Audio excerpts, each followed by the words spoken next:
Playmaker AC, my guy, what's good? I'm late. I hope you in here right now, gang. Let me know if you want to call in Playmaker AC. Y'all make sure y'all follow Playmaker AC on Instagram. My guy out of Los Angeles, LA, the West Coast, man. California, you know we rocking California, lled. You know what's going on. Los Angeles, City of Angels, man. Y'all know we rock with them a long way. What's good, Daryl Calandra? Yeah, you be tapped in, my guy. AAHH, what's good? We tapped in. Good evening. Rania S, what's good? DM, what up, G? Y'all know how we rocking, man. We coming in here raw. We coming in here uncut. We coming in here real. We gonna keep it respectful and play at all times, but we gonna talk some good. We gonna talk some good game for shit show. Getting this OT in for shit show, AAHH. That OT is where the bag at, bro. That time and a half. I know what it's like to be down there looking at that OT. I ain't gonna lie. I used to hate working OT though, bro. I ain't gonna lie to you because it's like I used to love OT, but I used to hate it at the same time because I'm the type of nigga where this day I might want to do 2 hours of OT. And then on this day I might want to do 3 hours. And then this day I might want to do no OT to go handle some business.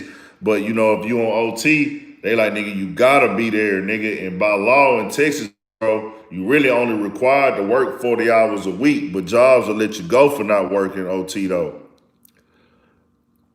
Okay, Seth Gardner for sure. Promote that. OG Breezy, what's good, my guy in Australia? Yeah, man, a lot of artists I want to let y'all know, bro, about me being honest, bro. 95% of the artists I've interacted with and worked with are not doing what they need to do to be successful artists. I'm not saying you on that, but there's a lot of artists I have worked with who are, but it's very small, a very small group. Probably about 7 out of the 10 artists I deal with are not doing what they need to do to be successful artists. I'll be honest with you, because this game don't give a fuck about your feelings. It don't give a fuck about what you're going through. It don't give a fuck about how much money you have. It don't give a fuck about your personal life. The game is the game, and the game is not gonna change for you. You have to get in there and get your shit into the windmill.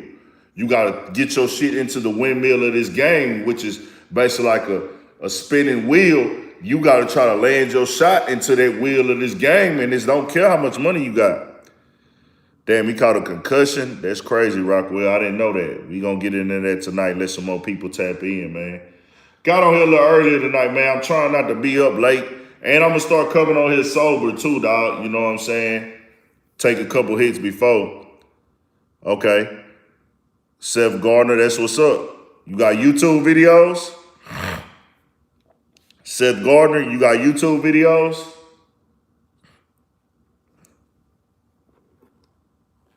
You got YouTube videos? I'm finna look right now. Let's see where you at with it. What's your YouTube name? What's your YouTube name? What's your rap name? Before we get into these topics. We're gonna get into the topics, y'all. I'm finna see what dog get with this shit. Ain't nothing for me to subscribe to it right now.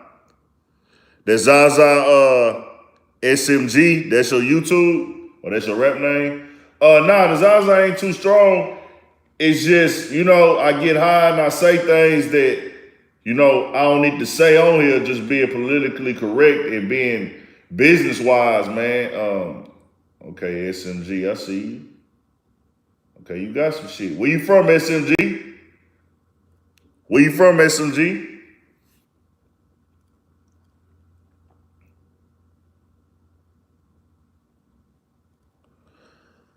Galveston, shout out Galveston, man. I rock with G-Time for shit show. I ain't gonna cut the volume on, bro. I ain't gonna lie, cause I want this alive. I want to keep. And when I play the music, Juan Lopez, my guy to Cali. See how your video's looking, G.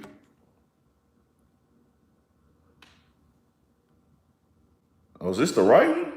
Oh, this is Memphis to Atlanta. Hold on, that ain't the right SMG. This ain't you. What's your shit again, bro? SMG, what's your YouTube? Because I typed in SMG. SMG outlasting, okay.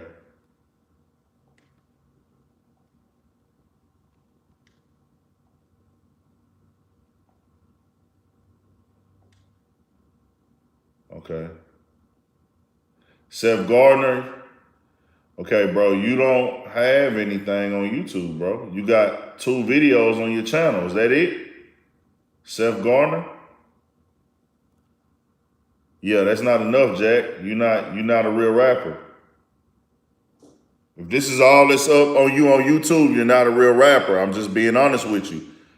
I'm past the point of being nice and everything else. My opinion on your talent can be argued in whether I like your music or not. But if you're doing the work ethic and you grinding, I can say that factually.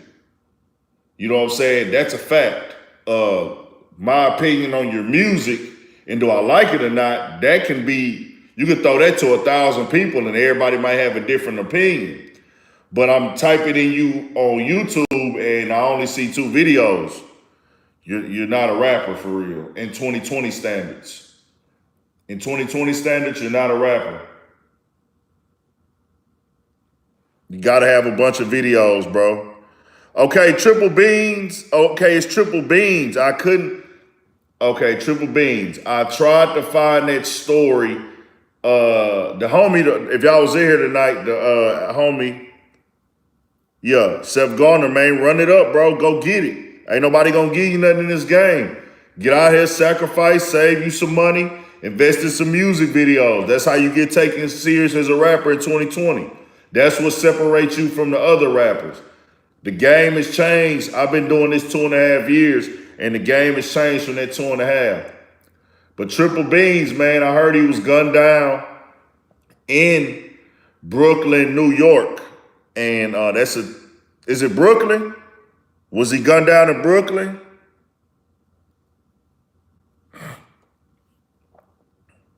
New Jersey, okay. New Jersey. I heard he was gunned down. I heard he was caught on camera. Ant-Man, do you want to call in, Ant-Man? Juan Lopez, I need to make you a moderator too, bro. Type something real quick, Juan Lopez, so I can make you a moderator, G. Yeah, I heard I guess I'll do a video on it tomorrow then. Since it's all over YouTube, I'll look him up, get some information on him. I won't put that video on the channel. I heard that they have this video of him being gunned down in broad daylight. I never heard this artist before, but I will speak on it since, people brought the name up here in the live chat. So, yeah, man, this is rap. And this is the thing, like I say, it's so many rappers now, man. There's so many rappers doing music.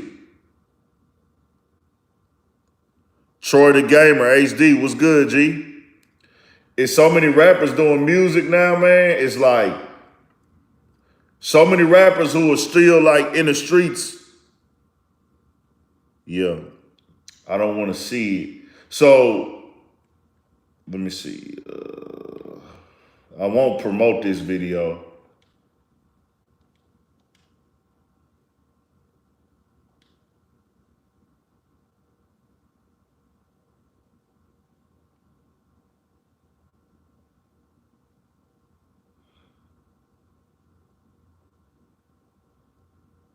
Okay, whatchamacallit talked about it.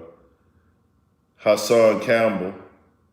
I need to tap in with Hassan Campbell too, bro. I wonder if he'll tap in with me.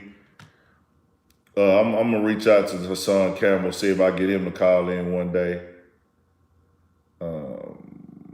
Is he from Jersey?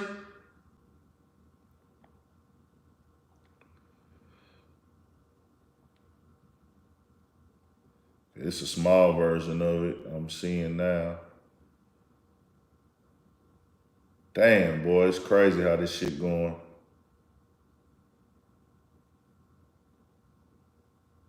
Damn.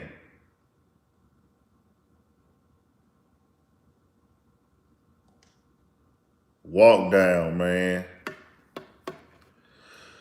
Whew, it's wicked out here right now, y'all. It's wicked.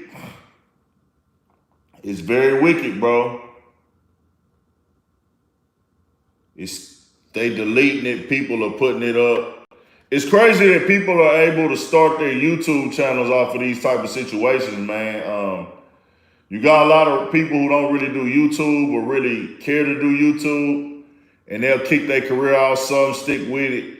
They'll put these type of videos up. They'll go viral, and they'll get a gang of views. So then they'll stick with it. That's crazy. They did dog dirty, man. But I don't know the back line of this story. Don't need to know the back line of this story.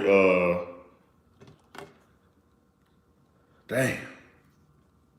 It's tough out there, man. It's wicked out there right now, bro. You got to keep your head on the swivel. You got to watch the energy that you create. I've done better on trying to make sure my energy that I'm putting out there in the world is always good, man, because you never know what niggas is on, man. You never know what it could come of it. These situations are crazy, man. Yeah, man. I'll drop something on this tomorrow when I get up. I'll drop a video on this tomorrow. Crazy. He had a song with Fetty Wap 4 months ago. 4 months ago, he had something with Fetty Wap. So yeah, man, where we at with this? I'm gonna get into the Quando Rondo situation. Anybody want to call in? This gonna get deep. Let me know if y'all want to call in. I might call BP in a second. So how do y'all feel about this entire Quando Rondo situation going on? Everything that's going on with Quando Rondo, I need y'all to tell me how y'all feel about it. Type. Let me know. What do y'all personally feel about Quando Rondo? This is going to make the conversation tonight. Quando Rondo crowd chasing. Quando Rondo actually. Hey, Jessica, do you want to call in? Or are you busy? Do you want to call in, Jessica? On Instagram? I can call you on Instagram, or if you ain't busy. All right, I'm going to call you. Y'all make sure y'all subscribe to the Sip and Spill podcast right now. Sip and Spill podcast on Instagram.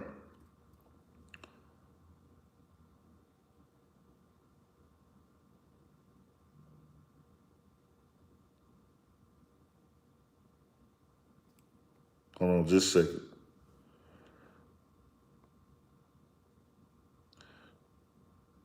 Brandon Simmons, Quando ain't acting, he just doing it. He wants that action. Okay, yeah, we gonna get into that. Tell me what y'all think. We gonna get everybody's shit. My mind all over the place right now. Just call. Y'all make sure y'all subscribe to the Sip and Spill podcast immediately, man. Sip and Spill podcast on YouTube.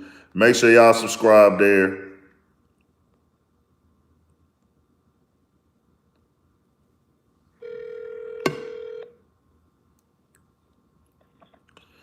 Hey, what's up?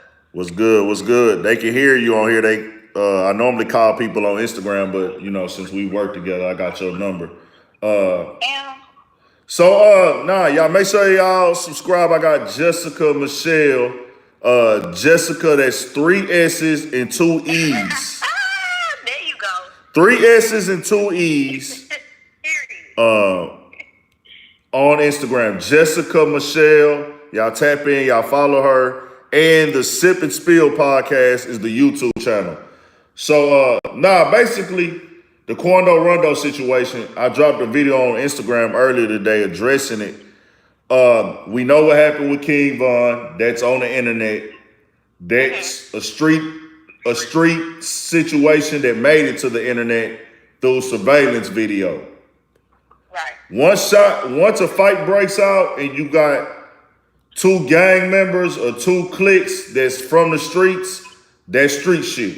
Even if it's just a fist fight. Right. Whatever happened. That's street shit. Okay, so it led to somebody being shot and killed, which was King Von. They reported that also 2 other guys were shot and killed. Then I seen reports saying it was actually one, but I don't know. But we know King Von lost his life for sure. So the internet and I think general masses sided with King Von. Okay. He's a bigger artist, worked with a lot more of the industry, and then he was the one that was actually killed. Right. Me, I say I'm only speaking on this because it's on camera. I let the streets do what the streets do. The streets gonna move how they move. The streets gonna act how they act. Ain't no rules in the streets. You bring a knife to the gunfight. I mean, you bring a knife, I bring a gun. You bring your fist, I bring a gun. You try to get a one-on-one in, oh nah, nigga, we jumping in. It's not fair. That's the way the streets work, and it's been like that. So now Quando Rondo actually dropped a response song in some form or fashion, kind of dissing everybody and the situation on that side. A lot of the blogs were promoting and posting that, Quando Rondo had a show a little bit after that. They were putting it out there. The blogs were promoting this. The blogs and the fans. Big blogs, small blogs. They were promoting that Lil Durk brought all the seats to his concert. So the show was canceled. That's what they were promoting. But really, I seriously doubt that Lil Durk, and I don't even like to speak on it because they grieving, but I got to for this context of this. I don't know nobody over there. I'm not in any gang. I don't know anything. I'm a nigga on the outside looking in. Watching that situation, I seriously doubt Lil Durk would do that in that situation. Why do you doubt that? That's just blatant, like a mission of getting myself locked up. That's a paper trail to it. I mean, that doesn't make sense to me. You know what I'm saying? That just don't even add up in my perspective and the way I think of how this would be handled. It's a dead giveaway, and why would I go buy this man concert tickets to, we don't even know. Lil Durk hasn't spoke out on this. I think it's unfair to if you're not in the crew, you're not part of the team and the family, what you think really and how you feel should not be put out there like that. Right. That's just but the world is insensitive because of the internet. Yeah. So however, whatever Lil Durk got going on, he has the right to grieve. Whatever his family and friends have going on, they have a right to grieve. Some of them have spoken out online. Lil Durk hasn't said anything. So just to see where it's at now, he had a show booked in Macon, Georgia on Friday. Okay. Every blog promoted that he had a show booked in Macon, Georgia on Friday. Every blog, like small blogs, big blogs, fans, Vlad TV. I heard, I don't want to hold them to this, I heard that even Shade Room posted it. Wow. I don't know how true that is on Shade Room, but I seen with my own eyes that DJ Vlad posted that Quando Rondo had a concert in Macon, Georgia on Friday. The issue here is Quando Rondo has never had his concerts promoted by blogs. Ever. Why are y'all promoting his show? The point of promoting whatever 600 Breezy is doing is saying, Ant-Man, he has the right to say that. That's him. He's involved with this directly. That's the streets. However the streets want to react to this, even if they getting online. I'm talking about the media outlets who are not in the streets, the media outlets who are not part of this situation, who have never promoted a Quando Rondo concert or an album or anything that he has going on that would benefit or help him. Now, They, want to promote it. why are y'all promoting his show? There's only two reasons to promote a Quando Rondo concert at this moment. One reason we're promoting your show is because we want your show to sell out and we want the world to know that you have a concert so your show can sell out and you can make money and your fans can come to your show. Right. The other reason is because we want to entice and increase the bullshit. And that's crazy that a lot of people want that. Y'all want to start bullshit, but then when somebody dies, y'all just like so hurt and so sad. Exactly. So in this case, this is just I think like this year, 2020 has shown me that, you know, people could kind of hide behind their little bullshit. Like even with these award shows and stuff, it was little manipulative shit. But now it's became like direct and blatant. Like we're blatantly promoting this man because there's blood on this situation. Once there's blood in the situation, it's up there. You gotta expect the worst of the worst, whether you promoting it or whatever. It's the worst of the worst that can come now because somebody has already lost their life. It's blood on the ground behind this. So by promoting this show, you're not saying, oh, I want them to know where the show is at. So I want the world to think, oh, they finna go to this show and have a fist fight. Right. But they know what it is, and and it's not like he didn't die a while ago. It's still fresh on a lot of people's minds. Exactly, and that's the point that I want to put out there of how insensitive. And I'm saying I'm not pointing the fingers. A lot of people, when I posted to my gram today, a lot of niggas are weak ass niggas. They're gonna be offended because they're gonna feel like I'm taking a jab at them and da da da. No, I'm saying us. If you look at my YouTube video, I say us because I'm part of this culture also. Right. But I'm not gonna promote and post a artist concert that I've never promoted before, and if he didn't ask me to promote it. Quando Rondo had 30,000 comments on his concert post. His other posts are getting 2,000 and 3,000. Ain't that crazy? He dropped this video responding to everything and called the end of story, which was a form of disrespect, being honest. That video has and it's not even the video, it's the official audio. The official audio has 8 million views on YouTube right now. Wow. So we talk, and every time somebody die, niggas is like, oh man, condolences, man. When does the murder stop? When they gonna stop killing, man? You know, why they doing this? You know, we gotta talk to these people. No, y'all want the murders, man. Are we ready to say that in hip hop? Are we ready? Are we ready to have that conversation? We want to see artists die as long as we not fans of them. Right. You know how that works, though. But this shit here is this. A lot of people thrive off of other people's pain. Facts. Maybe if they're going through pain, they can relate, or they just some heartless ass people that just mad at the world and they want something to happen to somebody. Yeah. Well, see, with the blog situation, I know what it is because I do this. When you get in these violent situations, these violent stories, these super duper hyped up beef interviews where it's blood on it and it's very controversial, that boosts your platform. It boosts your platform heavy. You know what I'm saying?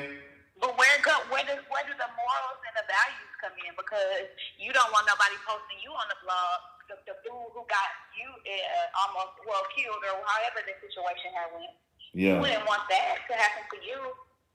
Yeah. Nah, they don't. People don't. People don't. People don't want that. You know, like I said, a lot of rappers, even rappers will tune in to all the bullshit, follow these blogs, support these blogs, and be cool with everybody else's misery until somebody posts theirs. Right. That's just what it is. That's how this game works. That's where this game is at. You know, it's one of those situations. Unfortunately. Yeah. That's the game. That's how it moves. That's where it becomes. That's where, you know, everything, man. Everything is number based. Everything is about numbers. That's what people care about at the end of the day. As long as you ain't affecting them, motherfuckers don't care. You know, it ain't affecting part. But once you get on them, once people put your misery, they put your loss or your homie out there, you piss the fuck off. So what happened? I had kind of saw something where they said that he deleted his page. He was lying about something. I didn't really look into it because I don't really care. But What happened was with that, he actually went to the show and he's out there, seems like he clearly offered something, saying, yeah, man, we out here. He got like all his partners, they like 10 niggas deep. They all wearing dicky suits, like they ready for war. Right. And they actually, he says they canceled my show. I'm drove. He hyping his partners up. Boy, I know what you was finna do. I already know what you was on. Like basically like, hey, I'm finna face this shit head on. Do you think that's what he was, what it came down to in his mind? Facts. I think he's pretty much accepted because, and let me tell you about the concert. I actually got somebody from Macon to hit me up the night before and like 2 nights ago, the night that it was canceled, and told me that the night before Quando's concert that a club had got shot up and 7 people got hit and 1 killed. Macon, Georgia is real turned up right now with violence. So they actually put that out, and I was like, damn, this shit getting real crazy out here. Right. I'm like, shit. Then he said that somebody got shot across town. So the report came out through the blogger and another, like, I think the website of the club. It was supposed to be at the Instagram. The Instagram of the club said that they canceled because of the mayor and the sheriff department canceled it. Right. Because of liabilities and everything like that. But so that made, but everybody was saying Quando Rondo was scared and canceled it on his own. Mm-hmm. So he's trying to prove that he didn't cancel it. So we FaceTimed the promoter, got the promoter to say, hey man, I didn't cancel it, da-da-da-da-da-da-da. So the promoter, people were still in the comments, oh, you paid him to say that. You paid him to say that. So Quando put up a conversation that the promoter was having on his phone with, I think, another club owner or promoter, where he was saying that it had to be canceled because of the event the night before also. Like this and that. But at the bottom of it, the date was in 2018. I clearly, me personally, I know how video cameras work when you're looking at a security camera. The dates, if a nigga doesn't update the date on the audio of the surveillance footage or whatever, the dates could be off. It looked like it was up to date to me. But why did he go and delete everything? Because everybody on the internet is going at him, and then it could be legal issues. They trying to claim self-defense in the guy who killed King Von's situation. He's doing way too much on the internet for this guy's defense. Somebody might have told him to delete it. He might have couldn't take the Instagram pressure. I don't really know. But I will say this. Quando Rondo, and that's why I say he's forced. He has to make a decision. And it's fucked up. Quando Rondo is talented. He can rap. He hasn't really found a hit record though. He doesn't have a hit record. He knows how to make music, Quando Rondo is a person who knows how to beat on his chest and rap at the same time. He know how to do all that shit. Like Quando Rondo really heavy. You know what I'm saying? So I actually had checked out his ability as a creator. He got it. And he's had other issues in the rap game, things he's done that people don't agree with. Some I might not agree with myself. But with Quando Rondo, this is the way the rap game and the fans and the people will do you. Quando Rondo was getting punched on.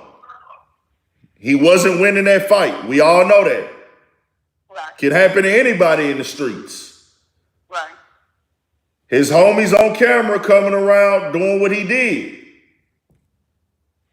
Okay. Now, Quando Rondo has a decision to make. I either got to stand with my homeboy or I could take this approach. Hey, man, I didn't want him to do that to King Von. Dog, that shit got way out of hand. Rest in peace to King Von, man. It's uncertain. It's unfortunate. If he shows remorse in this, you know what everybody gonna say? What? He's a bitch ass nigga. You bitch ass nigga, man. Your partner killed him for you, man, and you gonna turn on your partner? You gonna turn on your partner? Okay, so let me ask you, what would you say, or what would you do in this situation? For God's sake, and for you were Quando, because I don't know if it was supposed to happen, but like you said, when you're in the street life, it could go either way. Okay. So at the end of the day, I know you might not want nobody's blood on your hands, but shit, what do you do? Okay. I haven't heard the story from any other credible source. I haven't seen no other interviews about it. So, and I'm not in the circle. I'm not, like I say, the streets is the street. Everybody who's involved. I can only go off of I don't care about what these internet stories, and I'm talking to my actually following right now. I don't care about these internet YouTubers y'all look up to and these other little stories, all this other shit. I'm gonna go off of what the person who was there said. The person who was on the scene, which is King Von's manager. He said that Quando Rondo was in the car asleep. He said King Von hopped out the car and went right over there to the area and didn't even realize he bumped right into Quando Rondo. And when he saw him, he took off on him. That's what the manager said. That's the only person I can go off of because he's the only person who was there who was spoke out. So going off of that, if my partner hops out the car because he see me losing, and if once this second angle comes out, you see all the people huddled around. If you a shooter, your job and your title and who you is as a person, you a shooter. My dog, who is the money, this is the street side of it. He the money. He the one who take care of the game. He the leader. What are you gonna do? You're gonna shoot if you a shooter. So if you in the game too and y'all partners, you can't go and say, well, hey man, he wasn't supposed to do that. Right. You have to ride with your gang. You gotta ride with your side. Right. But you know how social media is. Social media, I mean, even though a lot of people say like, oh, I don't let social media get to me and all that, everybody does in their own way. Everybody, it changes your mind about something, whether it's good, whether it's bad. We own it all day, every day. Yeah. So maybe he sees what's going on, and maybe in the back of his mind, what everybody's saying, what they're saying, he feels some type of way. But like you said, at the end of the day, he has to ride for it. So who rides for him?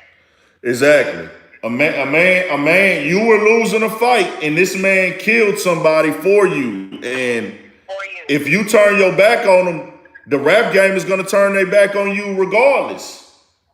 And the street. And the streets, your crew, your click, your gang. It's no secret he's a rolling 60 crip. Right. So he's from Savannah, Georgia. That set will be like, hold on, cuz, like, you know what I'm saying? Right. This is how the streets work.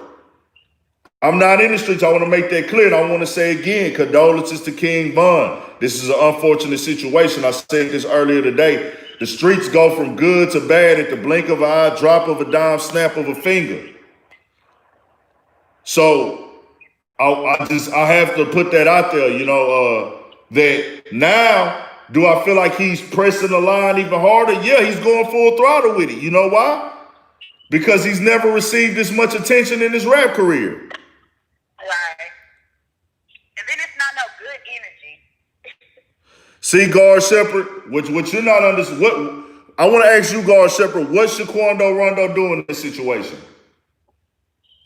He can't do no shows. Everybody's going at him online. Should he just fold and turn his back on his crew and say, I'm sorry, I'm going to go testify on my partner? Or should he just... I don't think he should apologize because, like you said, it could happen to anybody. It just so happens to happen to him, unfortunately. But I don't know. I think, silence is golden. Sometimes you just shouldn't say anything. When you don't know what to say or do, just chill. Yeah, I feel like he should. I do feel like he should do that. I don't agree with disrespecting the dead. I don't agree with that. At all. Because in 2 seconds, it could be you. Quando Rondo is clearly one who's, these rappers be on these drugs, man, and they go in these studios and make these songs on these drugs, and they say, man, like my nigga Big Fact say, these niggas get high, get on this dope. Hey man, I could just die right now, nigga. I'm good with that, nigga. Fuck it, nigga. Like, man, all my ops, nigga, I'm over here, nigga. Come, let's shoot it out, nigga. Let's shoot it out, nigga. I don't give a fuck if I die today, nigga. You know what I'm saying? I could die today, nigga. I'm on these drugs. I'm this and that. Louisiana influence. My God, Dallas Global say Louisiana influence. Man, this shit is all Chicago influence at this point. Yeah. And Chicago is not the only dangerous, murderous, gangbanging, sliding and shit city. But to this level of how they've been doing it, this shit all come from Chicago. Quando is most definitely Louisiana influenced, but let's be clear, the new wave of Louisiana is most definitely influenced by Chicago. Yeah. Dissing the dead homies on the song, smoking the ops, and nigga, we this and that. All this comes from Chief Keef and them. Yeah, there's a wave right now. I mean, truthfully speaking, I've been listening to them for a while. People are just starting to catch on because they're Little Durk and all them are now becoming mainstream. Yeah. So now everybody, you know how it is. See, Louis, we're not saying, we know, nigga, my family from Alexandria, Louisiana. I got family from all over the hood. I got family from New Orleans. Like I said, every city got gangsters, killers, shooters, robbers, jackers. But the way of the culture of putting it in rap music, the way that niggas shoot their music videos, the lingo, the word op was not a word until Chief Keef took off in hip hop. Yep. The word op, the word smoke, we smoking on packs, that was not anything until Chief Keef took off. It was going on in Chicago, but it did not influence the whole rap game until Chief Keef took off. And I'm gonna tell y'all the break. And what did I say? What you was gonna say? I was gonna say, everybody follow the way. That's why I was saying, we were talking about on my show the other day, a lot of rappers, spend their time talking about this, talking about that. Like, let's throw something meaningful in your your whole I don't know what you call it, your whole little thing, your platform. Like, y'all showed us that when everybody promoted, all the rappers and stuff promoted voting, even people that were felons, went out and went and voted. So don't just have your whole platform be about that, because you have all these people looking up to you, and all of y'all probably got some kids too. Like, come on now, don't get so caught up in just You know how Who are you speaking on, the artists or the media platforms? Well, see, these artists a lot of these artists are up. Now, I want to be clear in the difference of what's what on this. Some of these rappers in the game, or when they say ops, they're not really talking to nobody specific. Yeah. Some of these artists know the word op is popping. Op is the word of an enemy. Op, in some rappers' terms, is just haters. Like, oh, nigga, you a op. I've even used that word in addressing niggas that hate me. Just hating on the nigga. Like, oh, nigga, you a op, nigga, whatever. This has become a common phrase. But when Chicago niggas say op, when Lil Durk say op, when King Von or FBG Duck said op, they're talking directly to a specific group of nigga every time they say op. They don't have to say his name. They can just say op in the song, I'm talking to you niggas. Right. But what I'm saying is, y'all know, well, I guess it depends on where you come from. I don't know. But I'm just saying, like, if you have a big platform and all that good stuff, yeah, you might feel some type of way about something, but don't let it just be 100%. Oh, fuck all these ops, I'll shoot them all, blah, blah, blah, blah, blah. Like, that's what sells. That's what music. That's what sells now. That's what music has become. That's what music is. That's a genre of rap now, basically. That's like a sub-genre, op rap. Drill op rap. That's basically a whole sub-genre of rap now. You have a decision to make. That's the type of rap that the people see, watch, are into, especially when you're trying to make a name for yourself. You know what I'm saying? If you have beef, it's easier to grow. And you got some niggas, they create beef just so they feel like the media and the blogs will give them a stage. Some of these rappers have taken off, and I won't throw their names on here, but even in Texas, they have taken off simply because they came out disrespecting somebody, and all the blogs picked it up and was promoting them. And if you got 4 and 5 popping blogs promoting your shit in Texas, you gonna take off. So, and it's so much deeper of how, you know, me and my nigga BP was speaking on this, where it was crazy because we was just pouring these ideas out at the same time, where, you know, back in the day, for entertainment, the rich people, you know, the England or whatever that was running the world at that time, in the time of the Romans, they were entertained by gladiators in the pit fighting. And they were cheering the gladiators on. Huh? They used to make us slaves fight each other. So they made slaves fight each other too, but that even came back from Roman times, and even back in that day, slaves fighting, right? Now, if you listen, like you say, you was early on drill. When you look at those gladiators back in the day, they came out to what? Heavy drums banging, swords clinging, the fans stomping their feet, slapping, clapping, cheering, right? And what did the gladiators do? When they had one-on-one, you went out one-on-one. If it was a group gladiator match, like look at the movie Gladiator.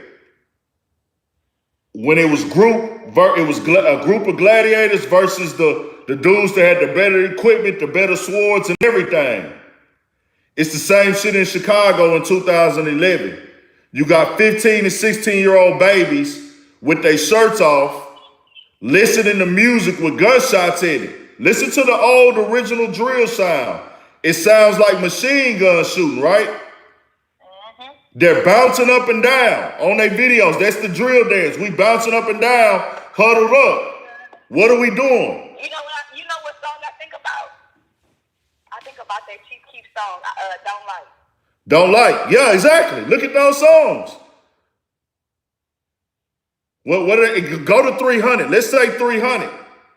I'm coolin' with my hunt. 300, that is a diss song. Yeah. He dissed the guy on there. Rest in peace to that guy. The song is a drill army sound. They in the cut with the gang, Everybody on there turned up with they didn't have their shirts off on that video. It was cold. But they all drilled up. They all throwing gang signs like, yeah, nigga, we ready for war, nigga. We gladiators, nigga. When we see y'all, nigga, we up. Like, you know what I'm saying? And the other side, guess what they gonna do? Well, fuck it, nigga. We finna do the same thing. Go look at Lil JoJo's song.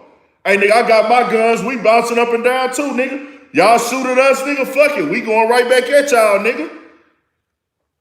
And the internet and the supporters of this, the people that spend the most money on this shit, are white.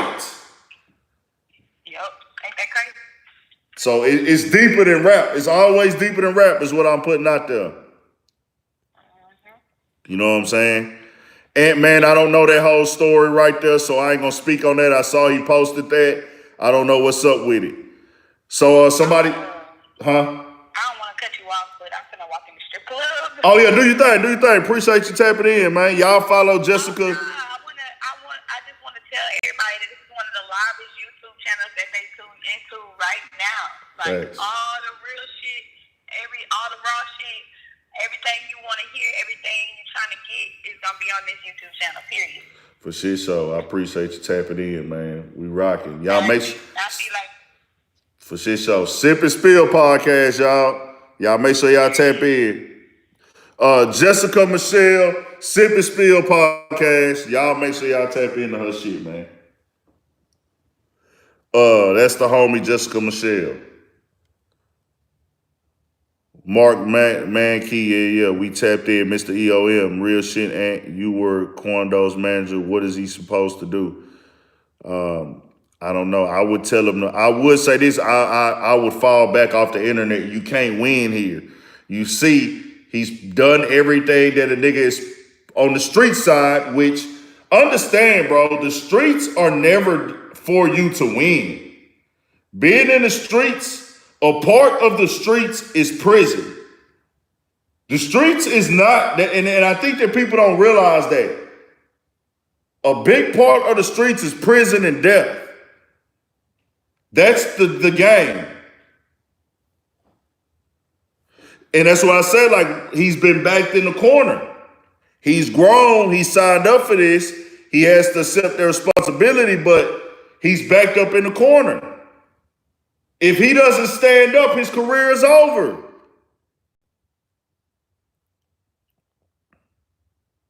Kodak Black Skrilla, yeah, no flocking. Shout out to Kodak Black, free Kodak, man. Free Yak, man. Free Bill. I don't know.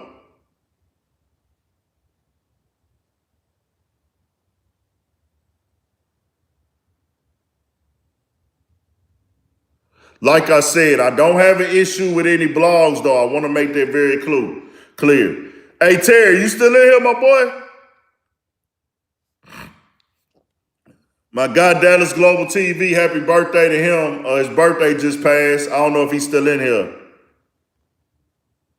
You think Quando WSS? What you mean by that? An artist just did 8 million views. His career is not over. On an audio song.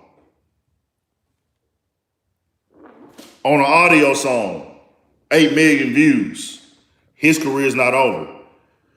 Quando Rondo is getting, shout out to Boise, Idaho, the Carlos way. What's good? TKC, what's good, gang? My boy back. We'll shoot some. Have you heard Moray Quicksand? Nah, I have not. I have to check him out, though. Make sure y'all tap into what you call it too, bro. Lamar White, what's good? C. Lewis, what's good?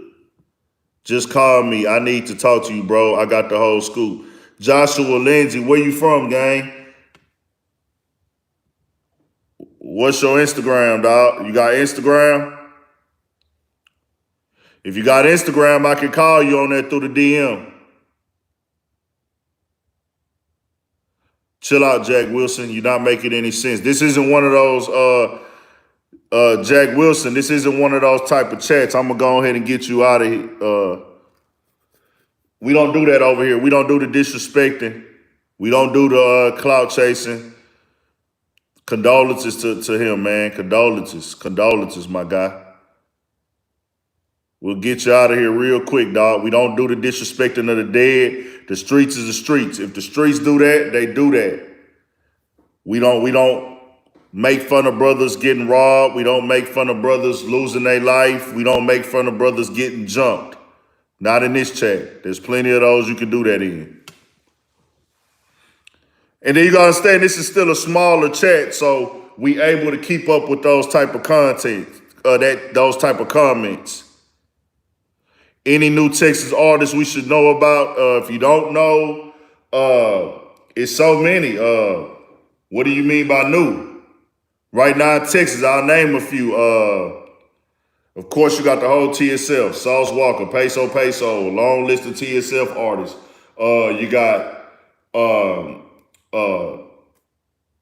who else? We got OTB Fastlane. We got, we still got Beat King doing this thing. We still got D Flowers. We got Guapo himself. We got Brick Wolfpack. We got Know Your Chapo right out of Galveston. That's the homie. We got, the homie out of Galveston, Know Your Chapo. We done worked together before. We got Lil Jeremy. We got Young Roll by the way in New Orleans once he get past this situation.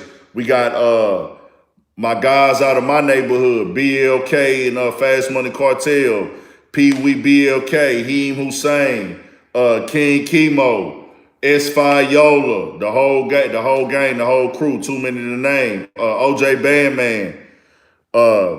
If you say Icy Danny B doing this thing for sure, shout out to him. Who else, man? It's so many artists coming the fuck out of Houston right now, bro. It's so many, dog. I don't have them all on the top of my head. I think I said D Flowers already. We still got Maxo Cream doing this shit. Don Tolliver, y'all hear a lot of his hits. Houston is crazy. DFW, you still got Yellow Beezy, Trap Boy Freddy going crazy. I've been saying my boy is real heavy on Ducky P. He a big fan of Ducky P. You still got the whole hood fame doing music, going crazy with their music. You still got the whole casino world going crazy with their music. You got Murder Gang Peanut Butter and his crew. They going crazy with the music. It's a lot of artists. My guy Lil Temp, you know what I'm saying? He ain't on no street shit. He doing his thing. You still got Lil Splurge.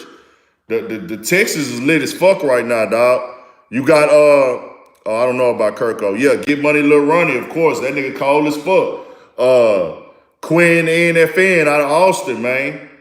Queen NFN out of Austin doing this motherfucking thing. Shout out to them. Shout out to my guy Road Run C Mo too out of Fort Worth. And by the way, of Waco, Texas, man.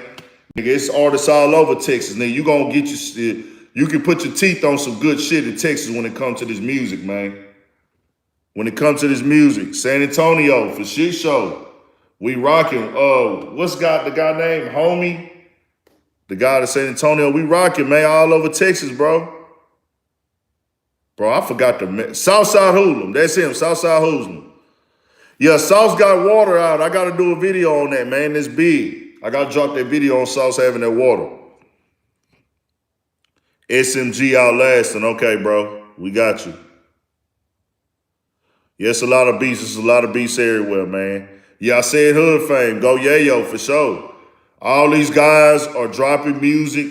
You pick who you want to jam, man. You can really jam all of them. So Texas is lit right now. Texas is very lit.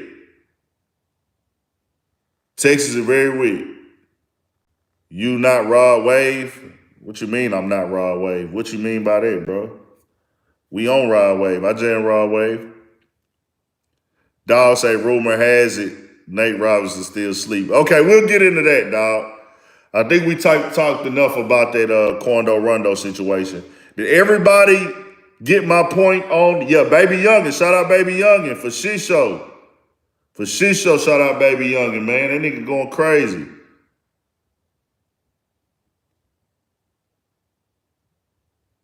For shit show, LaWarn Hurd. Yeah, Rod, yeah, so I was gonna say that. Rod Reed for St. Pete, man. He not from Texas. And all the H-Town OGs dropping again. Okay, for shit show, for shit show. So did everybody get what I was saying in that Quando Rondo situation? I'm not pointing the finger at nobody there. Cash Page too. Yeah, shout out to the female rappers. Cash Page, Megan Thee Stallion, Erica Banks, who else out of Texas going crazy? I be seeing a lot of people talk about K Breezy. I'm not all the way familiar with her music. I know she's got a name. Shout out to her. Shout out to Love Enchanting. I like her. She dope as fuck. She over there on 1017. She out of Fort Worth. J30, okay. LFDD though, my God. We got an interview dropping soon too. I'm behind on my interviews. I got to get them out. Tay Money for Shit Show.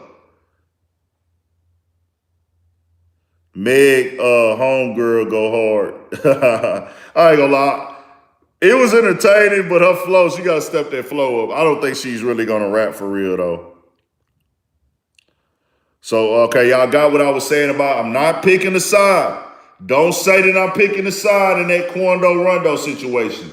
I'm not picking a side. I'm not in the streets. The streets is the streets. Condolences to any of our brothers that have lost their life in this war that's going on in the streets that's created by our white ancestors. Y'all get that, right? The wars that are going on in Chirac in these streets were all created by the ancestors. They created the environment. They put the drugs on the blocks. They created this. They created that. So, Killer Caleon's not a younger artist. He's an older artist. Most definitely one of the best lyricists of all times out of Texas. Yeah. I don't think they don't create the problem, they make the problem worse. Fans make the problem worse and bloggers do make the problems worse. And that's why I know, like, I take my responsibility. Kenny Summers, shout out him. Or her. Is that a him or her? Stop blaming whites. It is what it is, Rex Green. They put crack in the community. They created systems to keep fathers out of the homes. They gave niggas high-powered machinery, guns, weapons, and put liquor stores on every block. All that shit. So, also shout out, what's my guy, Toby. Shout out Toby. That's not a disrespect to white people. It's y'all ancestors, bro. Oh, if you are white and if you are white and you don't know him and I don't know him, but if you're able to trace your great grandpa back and he was a slave owner, fuck him. Fuck him. That's a dead person I will diss. Fuck him. I'm smoking that nigga. That's a person I will smoke. Yeah, I'll smoke them. It is what it is. If you own slave, I'm smoking you, nigga. Matter of fact, I might just go give me what you call it. I might just go give me a cone, man. I said I wasn't gonna smoke tonight. I might just do that though. If you're whoever was a slave owner, man, we smoking their ass all day. I ain't smoking on no brothers. We ain't smoking no dead brothers, man. But we damn so smoking. We smoking all the slave owners, nigga. Smoking them niggas.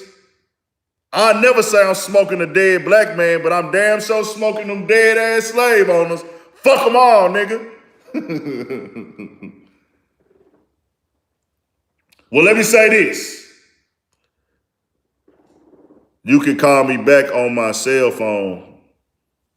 Okay, what's your cell phone? Yeah, we smoking slave owner packs, nigga. Y'all heard it here first. We smoking them niggas. And not the ones who were just kind of didn't really understand and things like that. It was just part of the economy. So the ones who kind of treated their slaves with respect and, fed them good. Because I don't feel like every slave owner beat their slaves, dogged them out. Those we are, I can understand that because I'm a decent human being. The ones who just kind of went with the flow of the economy, the ones who didn't rape the black women, the one that didn't rape the kids, the one that didn't dog them out, the ones who was like, okay, nigga, we pay you to work. You a slave, but we pay you to work. That's cool. Fuck them too, Tyson Garcia. Yeah, the prisoners of war. This ain't to y'all. But them niggas that raped, the ones that raped kids, raped women, split families up, tortured niggas, beat niggas, dogged them out, treated them worse than they treated their dogs. Ooh, nigga, that's some good shit. That's some good shit.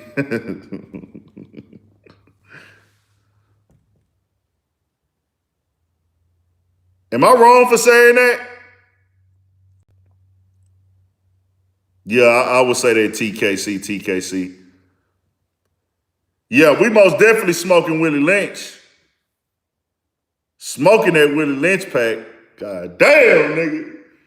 Y'all about to make me spark up, but I want to say this live, man. Am I wrong for saying that, y'all? Am I creating negative energy for saying that? Let me call BP, man. Let me ask BP, man. Playmaker AC, man, I gotta call you tonight, nigga. I need you to stay on here. Homie that been trying to call in Lindsay, I'm gonna let you get some burn. What's your phone number again, G? And then I want to call my nigga Playmaker AC, bro. My nigga out in Cali. When we ain't getting no reparations, you can kiss that goodbye, nigga. They got a problem giving niggas $1,200. I kind of feel like I was wrong for saying that, bro. I got a guilty conscience, bro. I got a guilty conscience. That's just me, bro. Hopefully I forget about that soon that I said that. I'm asked, you don't match wrong with wrong. I don't believe in eye for an eye like that. I don't really believe in eye for an eye, bro. I ain't gonna lie to y'all. Nah, I'm just saying, bro, I got logic, bro.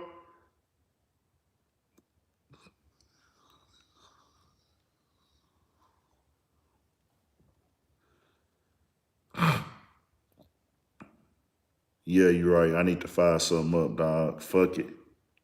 I done fucked my own head up, bro. Let me get high, man.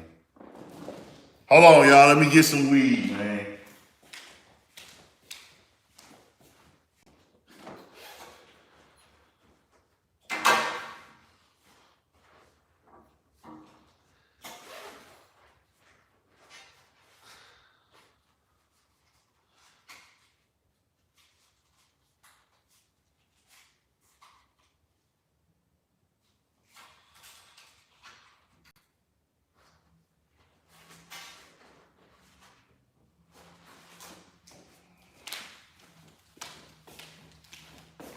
Let me stand up and talk to the gun, man.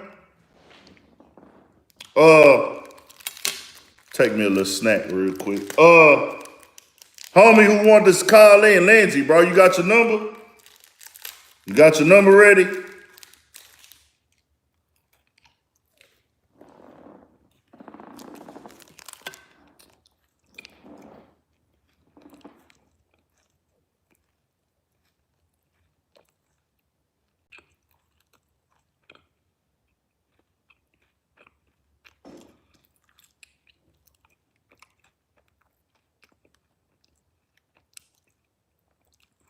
All right, see, bro, we can't do that here, bro.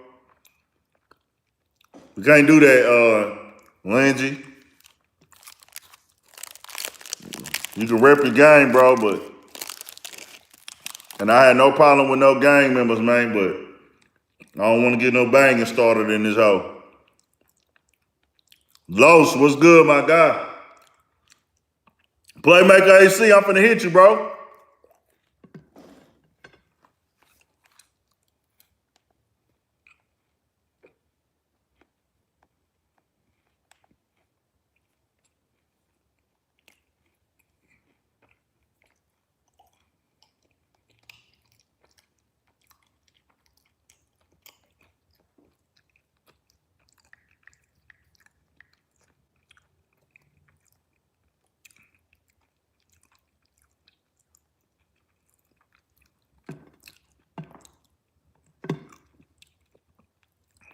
Got you. I got you, Lindsay. I got you, bro. I see you ripping. Ain't no problems, man. I ain't got no problem with you. I'm just.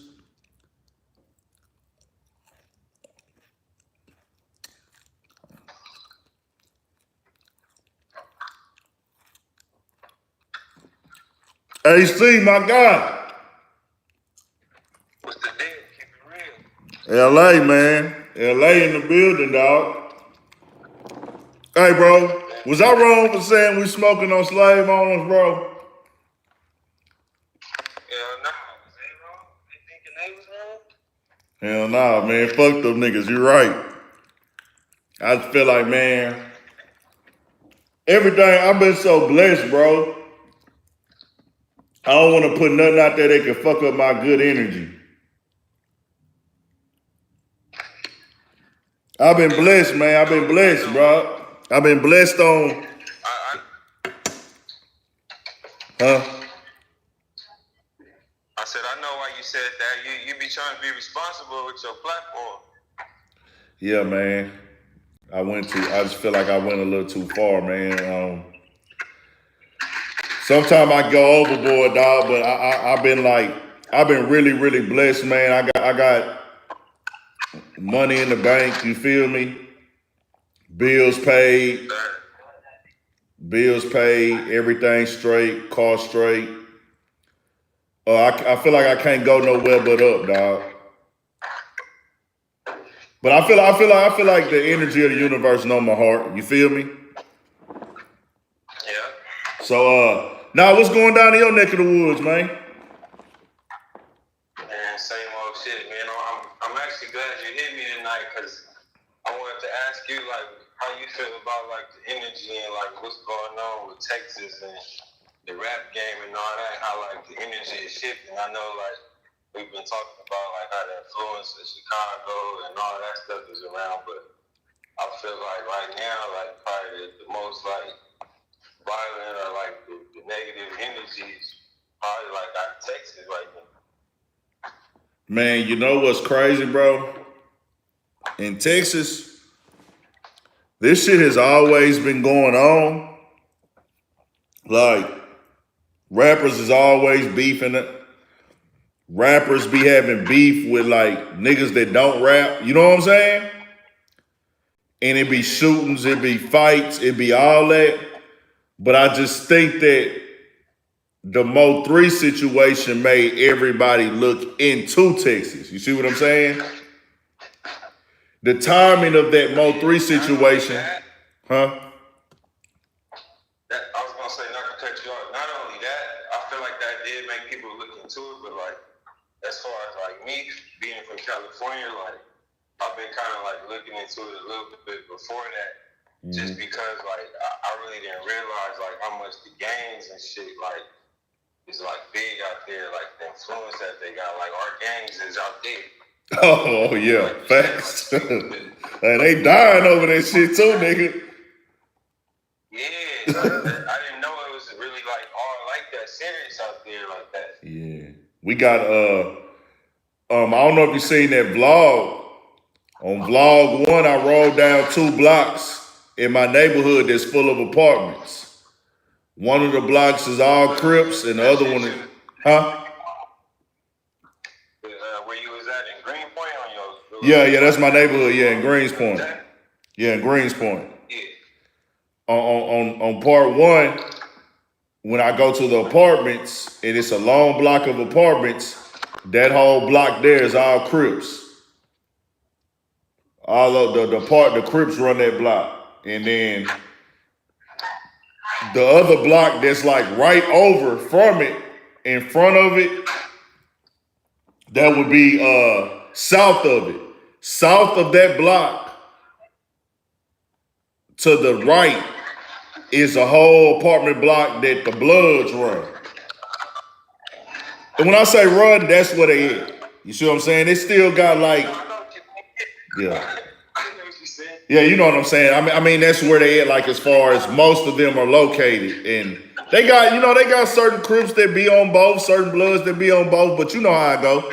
So I will say that it ain't even that though of why the beef gets started, bro, in Texas. Because I'm gonna tell you one thing about Texas. The cliques run Texas more than anything, like on the streets. Cause you got cliques where it's Bloods and Crips in the clique. And they will beef with Bloods and Crips in another clique. So it's like low key like that out here too a little bit in like certain parts or certain areas. yeah. Like you got like certain Crips that get along with certain Bloods just because they both hate like a certain hood. You feel me? Yeah. They got the alliances. So it's like yeah. See, this shit ain't even no alliance shit though, dog. This ain't even no fucking alliance. See, y'all shit is territorial. Like, you know how y'all shit is, hey nigga, you can't cross over this street. Over here, it's like this. You can't cross over this street if we don't like you or if we into it with you.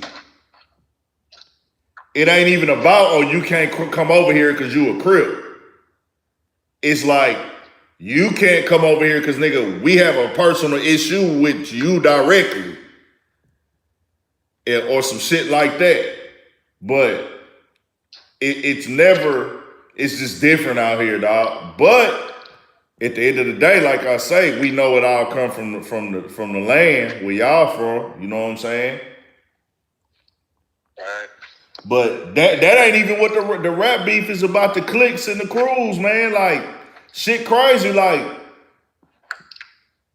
it's Bloods that's cool with Crips, but they hate another Blood. No, it's like that out here too. Like I don't know if you noticed, but like Nipsey, he could pull up everywhere. Facts. You feel me? But I'm talking about anywhere, any hood, Blood, Crip, wherever, East Side, West Side, wherever. But he had like more hate in his own hood around him. Yeah. Facts. That's how I be, man. I be hearing all the little, I hear the little politics a little bit, you know what I'm saying? Shit be crazy, man. In Texas, the shit been beat. The beef shit in the drill scene, that's more of a Fort Worth thing. Fort Worth is on the side, like right next to Dallas. That's the town right next to Dallas. Where that's at? Huh? Yeah, DFW. That's where like my family from out that way. Okay, yeah. Dallas, Fort Worth, So Dallas has always been a city that they artists make hit records. They have a lot of artists that make hits, like real hits, like your Yellow Beezies, or just even local hits. Trap Boy Freddy, Mo 3. They just got big loyal fan bases. Even before that, you had Doro. You had a lot of, they had the stanky leg era, the dance era. You know what I'm saying? Right. The boogie time. Like Dallas has always been a producer of trends and hits on the party side, even before the gangster rap side. Big Chief was a big factor out of Dallas, huh? When Nipsey was first coming out, like branching out of like LA, like Dallas was like one of like the main places he was like focusing on. Mm-hmm. He was like out there a lot. Here and Houston. Like they hood is out there too. Mm-hmm.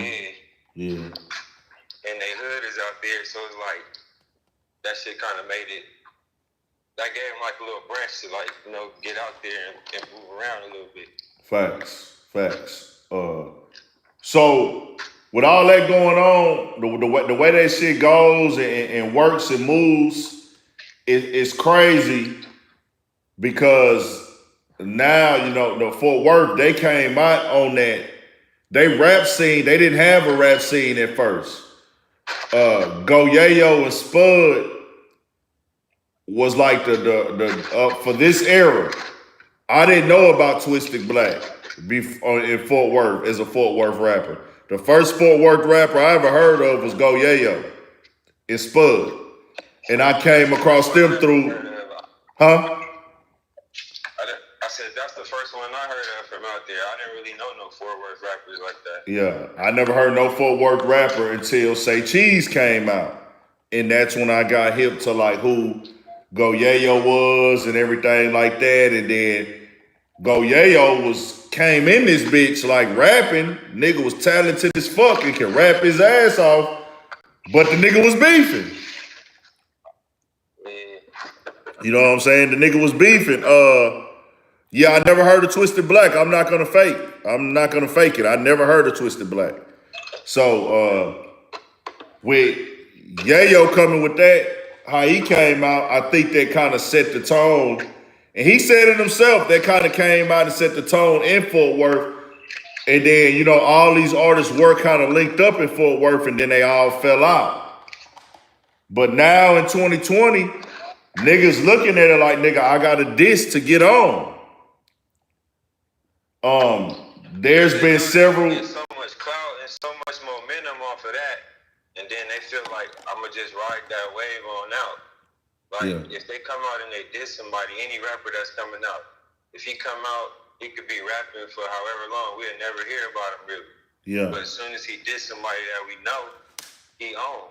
Facts. If it's good enough in the blogs, niggas don't like to accept it. Niggas don't like to admit it. Not even if it's good enough, just if people talk about it enough. Yeah, facts. It ain't even got to be good. Like if it get enough momentum to where people is talking about it and it's like a topic in hip hop, he out of there. Yeah. It don't even matter if the song is good or bad. Yeah. And no disrespect to Twisted Black, I'm just saying I wasn't aware of Twisted Black. I want to make that very clear. I'm not disrespecting Twisted Black, y'all. I just wasn't on them. I was hip to Yayo, though. You know what I'm saying? So I want to say this, too. In Texas is its own rap world. I don't even consider us an industry because it's like we are our own industry, but I feel like a lot of cities have their own industry. Detroit is one, LA is one, Baton Rouge is one, Chicago is one for the most part. They were, but they went global and national, and they know industry. The world is not really tapped into them like that. To me, for your city to have an industry, you gotta have multiple videographers. You gotta have blogs that's popping, videographers that's popping, and you gotta have artists that's working and investing. Detroit is one of those places. The state of Florida is one of those places. Atlanta for shit show, we already know all that. But Dallas and Fort Worth have a bigger underground industry than Houston, believe it or not. See, that sounds crazy to hear that, like, from the outside in, coming from LA. Because it seems like Houston is the bigger city. Like to us, Houston is like as close as we're gonna get to LA and Texas. Yeah. That's how we look at it out here. And that's how a lot of people don't even recognize that now Dallas is getting they shit all the way out as they should have been. But I remember going to South by Southwest. Me and BP was there in 2014, and it was a nigga from LA. I can't remember what city he was from, but he performed on one of the stages, and he was rocking shirt off, all his tattoos and shit turned the fuck up. We in Austin, my nigga, he's shouting out Houston. He didn't even realize that he wasn't in Houston. He was in Texas. He was like, nigga, I'm in H-Town. I see y'all out there, H-Town. I'm like, my nigga, we are in Austin, my nigga. Houston is 2.5 motherfucking hours away. And when I say industry, I'm not saying bigger artists. I'm not saying better artists. I'm saying, because that's opinion shit. What I'm speaking on is the fact the way it works and the way it's intertwined. The city of Dallas is more tapped in to their local rap artists than Houston is. The DFW, Dallas and Fort Worth, their fans are more tapped into their artists. And when I say they're fans, they're club promoters, they're bloggers, they DJs, the radio. All of them are more tapped in with their local artists than all of those collectives are in Houston. That's just what it is. So and you know the influence, the prison systems, the politics in the prisons is crazy with the gangs. That's just how it is, dog. Like, and this underground street rap beef been going on. Like I say, we got underground Houston artists that's beefing with each other, and neither one of them got 10,000 Instagram followers. But it's up. Yeah, that's stupid. It's up on some street shit, but they just want to be rappers. You see what I'm saying? Yeah. It's like we both rap, but we really into it. These niggas that's beefing with each other, just like out there, right around the corner with each other. It's just they not big enough for it to really, huh? I said niggas be down the street beefing with each other on the same block. Niggas on this one end and Exactly. niggas on the next corner. They on the same street. They into it. Exactly. We got that shit going on. And my neighborhood is a big ass neighborhood. Like the whole area is Grays Point, but we got sections inside of this whole, just like anywhere else. So like, but this bitch big as fuck, and we like a melting pot where we got big houses. We got poor motherfuckers all the way to rich motherfuckers in our section. We got apartment complexes where it's thousands of hood motherfuckers jammed up in one area, and then 5 minutes away you got a house that costs $200,000. And a $200,000 house in Houston is probably like an $800,000 house out there.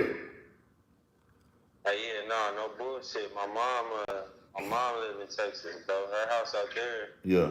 Nigga, she'll never get a house out here for that. Why you don't move to Texas, dog? Man, bro, I really don't like Texas like that, bro. It's too slow for me. And like where I done been at, I done ran into like the little racism and like little country type shit. Oh yeah, what part of Texas your two lady from? If you don't mind me asking, or she at? She like outside of Dallas, like in some shit called Little M. Okay, I don't know what they said. Like shit, yeah, it's like some new shit built up. Okay, so she in a nice motherfucker then. Yeah, she in a nice area, bro. But it's like, nigga, if she was at home for that price, or when she got that nice ass house for her, she would be living in the slums out here, bro. Yeah, that shit crazy, dog. That shit crazy. Wow. I had a chick from Cali, and I used to have I had a 1-bedroom apartment in like 2015, and I think I was spending like $1,000 a month on that bitch. And the chick at that time I was fucking with, she told me like, if you was in LA, this would be low side on the minimum $1,800 just for the rent. For sure. For sure. So okay. Major difference. So let me ask you this. Do the jobs out there pay more, or do niggas just have to figure that shit out? I would say realistically, it's a little bit of both. Like, I feel like the jobs pay more out here just because the cost of living is up like that. Yeah. But you can't just survive off just working. Like, you gotta work and have some other shit going too. Yeah. To like really live, make it out here. Like you're not just gonna have a job and go to work every day and think like you're gonna be living straight. Like all that shit is gonna do is barely pay your bill. Yeah. I actually an Uber driver had told me that out there, like in LA, a lot of people get money. You gotta find a black market hustle. Like you have to just to survive, bro. That's fucked up. Just to survive, like just to make it, because like realistically, while I read some shit, I was like, it said you had to make like $75,000 a year to live comfortably, like to live in California. Yeah.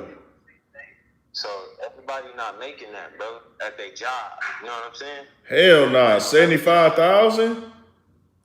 Yeah, bro, that's a good ass job. Nigga, that's $30 an hour with no overtime. That's more. I think that's a little bit more than 30, man. Yeah. Something. You feel me? Yeah, you gotta be making 30 an hour to survive out there. And that's if you getting a little bit of overtime. Damn, that's crazy. Like you gonna make it on that. Like it's niggas that go to work and get off work and get in their car and then they driving Uber and Lyft and shit for like another 6-8 hours.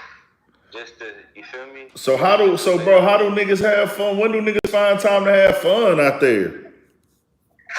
Shit, when they get done hustling, when they up, if they, you know what I'm saying, unless they just the regular, you know what I'm saying, nigga that's just doing it for show, the nigga that's in the club every night, all that, either he really trapping or he in the club faking, bro. He gonna be broke. He gonna have to do that shit all over again. I've actually heard that where in LA there is no middle class. There's rich and then there's poor. Yeah, bro. Straight up. It's crazy out here because it costs so much. It costs so much just to live, and the cost of living, like just to pay rent somewhere. Like you said, a 1-bedroom apartment, $1,000. How you was paying for a 1-bedroom apartment out here?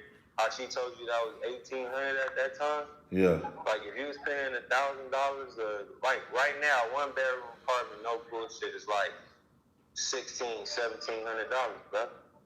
Damn. And that's like a low end 1-bed, like a small one. Yeah. That's not like no, all right, cool, I'm comfortable. Nah, that's all right. I'm gonna do this, and I'm figuring out my next move type shit. Yeah. Like this is just for right now. But look at all the money that you spending. So how you gonna save bread to make your next move when you gotta pay all this money on just rent? So you gotta be doing something. So in the black community, is there in the older historic neighborhoods, is generational wealth a thing? And when I say generational wealth, that we don't celebrate in our community enough, a home being, we shun against that. Well, some niggas do.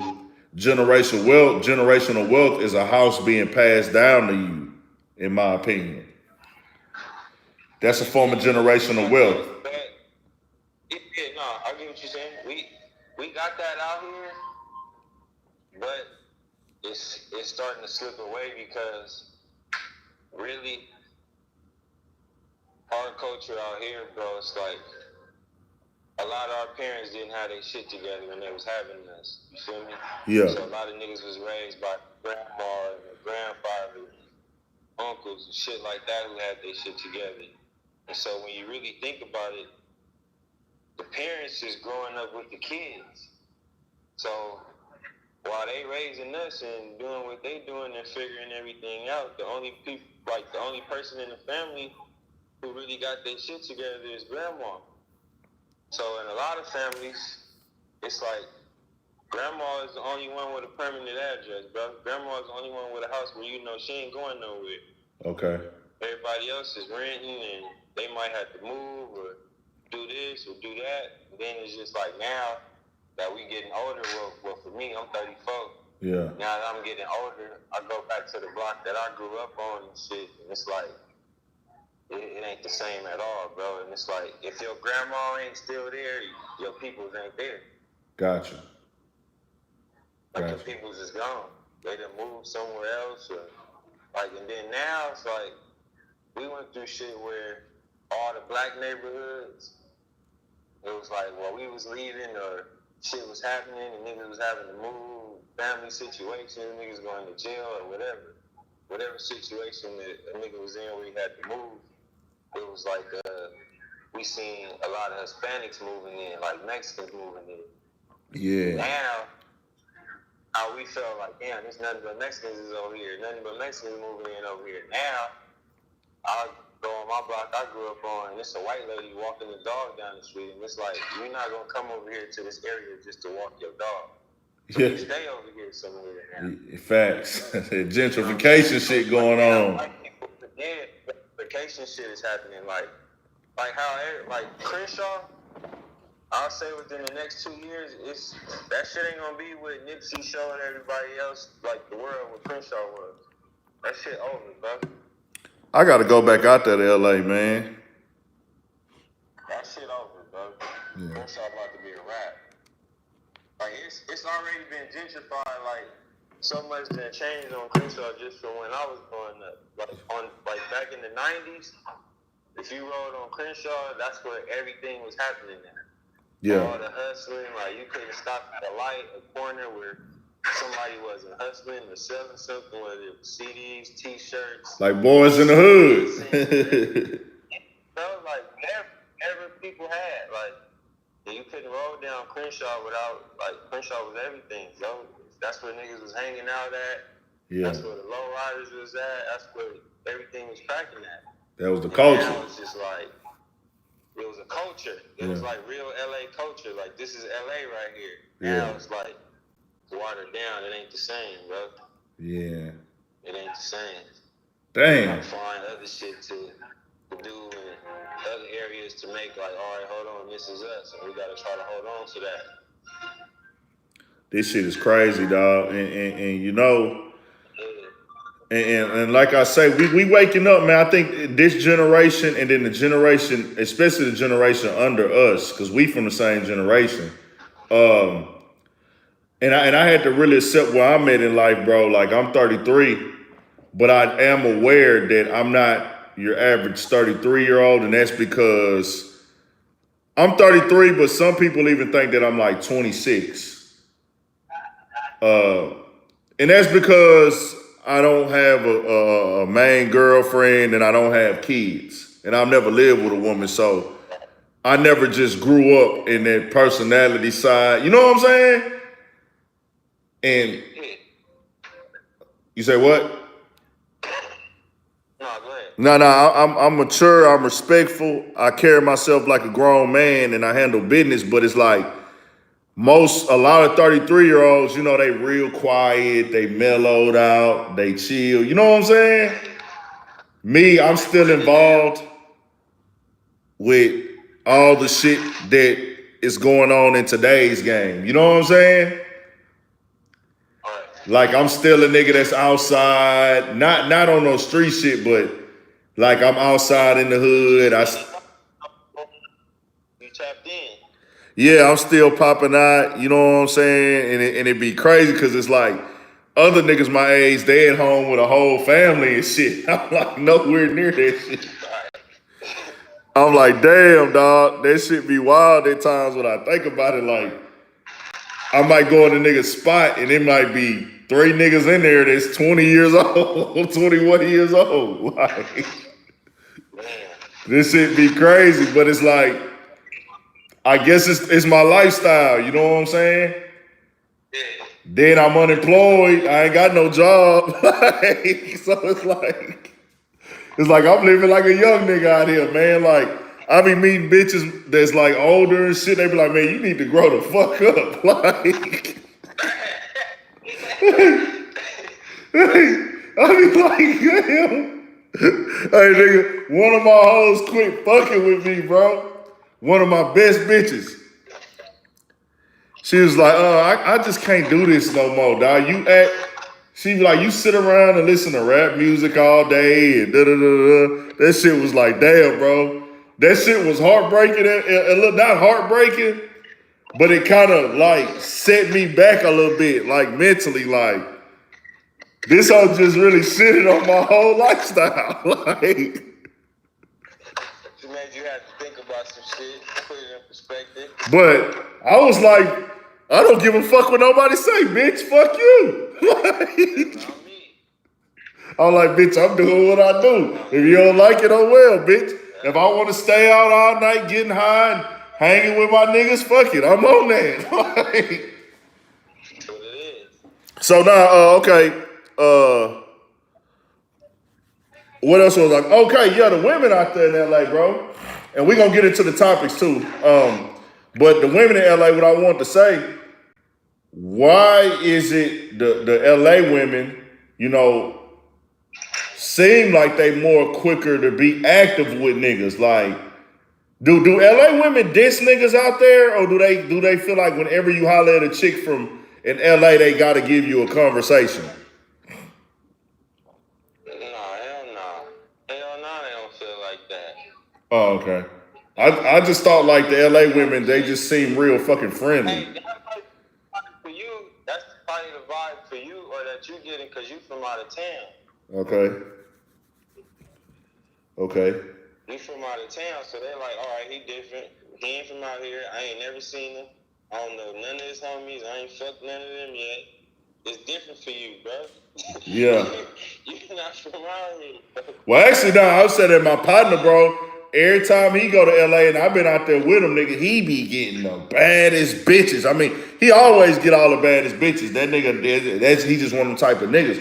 But like, man, we was in LA, bro, all these bad bitches just coming in the section, and it's like, damn, these bitches is fucking freaks, bro. Like, they thirsty for some dick, nigga.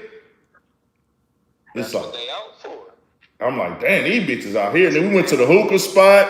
Oh man, these bitches want to fuck. And then when the girls from LA come out here, they be fucking freaky as fuck. Cause they out of town. Ain't no judgment. They gonna do that and they gonna come back home and nobody knew.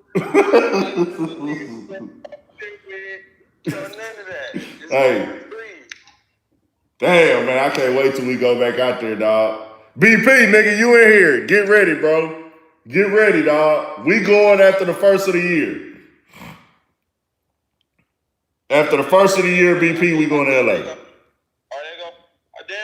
they gonna shut it down out there? Out here? Oh, they ain't shutting it down in Texas, nigga. They don't give a fuck. Yeah, they gonna shut us down, bro. They is? They talking about it's supposed to be a curfew and shit starting tomorrow. Oh, y'all already shut down then. Yeah, starting tomorrow at 10 p.m. Ah.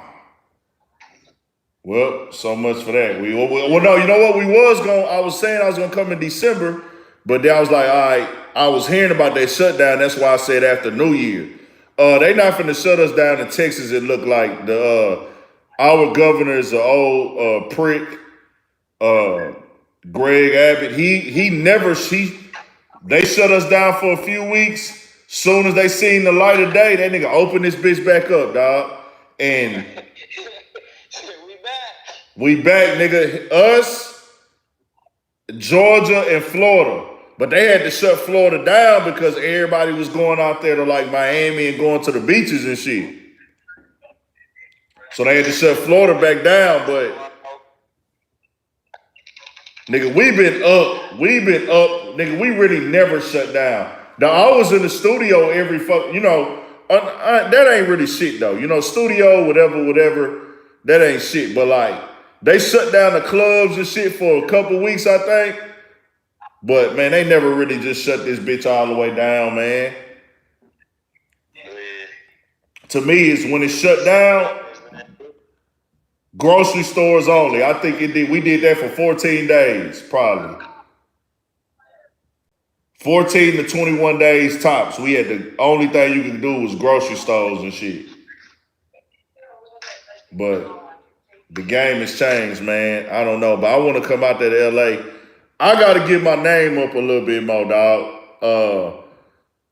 I'm not trying to really wife none of these bitches. And I really don't pursue bitches like that. I just get what I get when I can. I don't focus on it.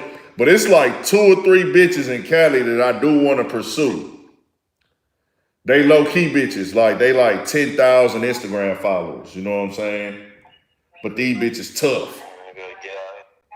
So I got to get my shit up a little bit more, get them hoes. So, because I already know these bitches want the clout, man. They ain't looking for no like real niggas. They don't.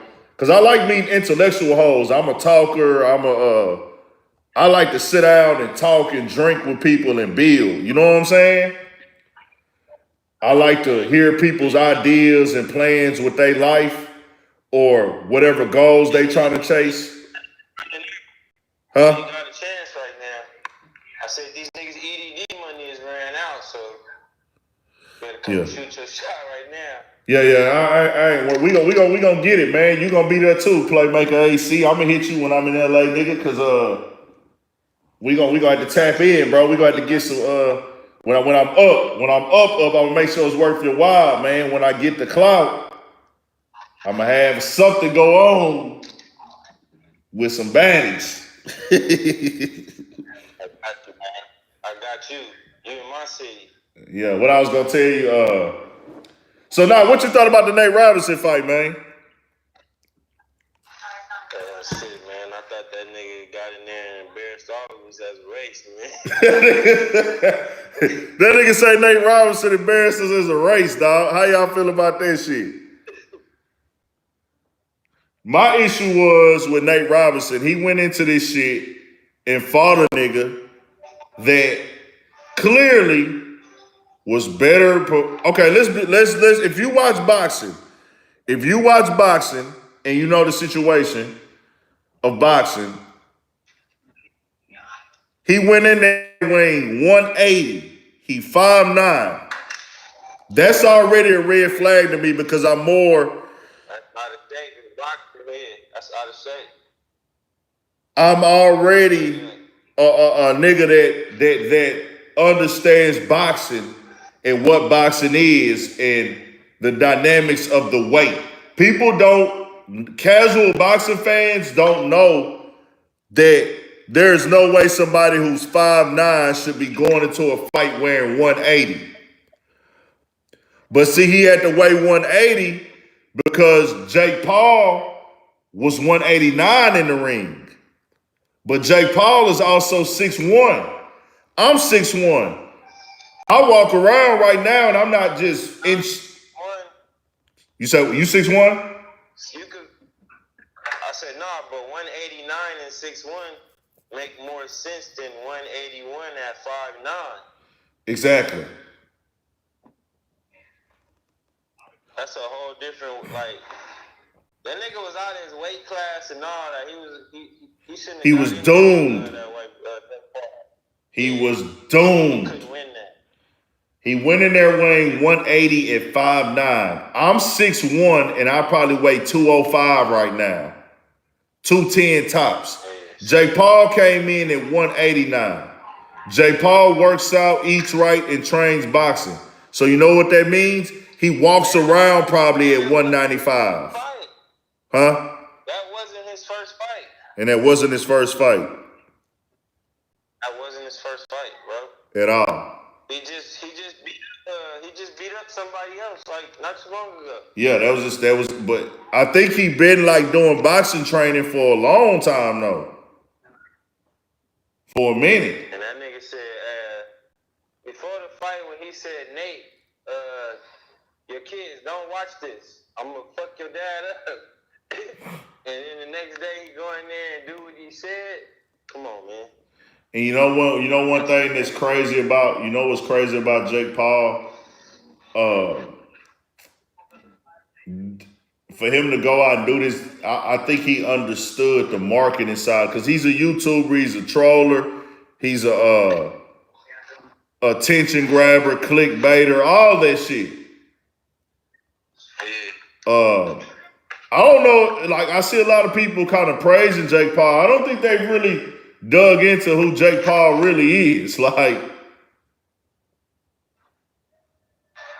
not, man. They just know he put Nate Robinson on the meme yesterday. That's all. Like, yeah. I said earlier, you get enough traction. Yeah. Dog, we got about 4. If you can make 5 blogs at the same time in Texas for a week, that will push your music career. Our blogs in Texas can make or break your career. And I'm not talking about Say Cheese. Say Cheese is more on a national level. The Texas-based blogs, the Instagram ones that have followers, they can actually make or break your career And you know what I'm saying? Right. In a little bit of time, they can actually make or break your career. That's just what it is. You know what I'm saying? They've done it. But you know, the rappers ain't gonna give them credit though. The rappers gonna say, man, I don't need no blog. Fuck a blog, but my nigga, these blogs help push your motherfucking career, nigga. Because people go to their blogs in Texas for the information. Especially when it's some bullshit. Like that's the game now too, though. Like you said, like you gotta have good video art, good photographers, good bloggers and shit. Because everything now is visual. Like niggas want to see shit. Facts. It ain't even about like what the music is really necessary. Like you gotta give niggas an image to look at it and like say, all right, I fuck with that, or that's real, or whatever. Like it's like kind of like what you like the question you've been asking. Like, is we ready to say like? This what niggas is ready to see in rap. Like, are we ready to see niggas die and all that shit? Because, like, that's the shit that niggas gravitate to, and that's the shit that's getting attention. Yeah. Hey, BP, my nigga BP tried to get Nate Robinson a little bit. He said he was gonna lose anyway, but that shot to the back of the head fucked him up in that first round. Yeah, I heard people say that, but at the same time, it was his fault he got hit in the back of the head. Man, that nigga was doomed from the weight. A lot of people don't know. I used to do a combat sport. I used to do Taekwondo. And I'm actually a black belt. I got it in elementary.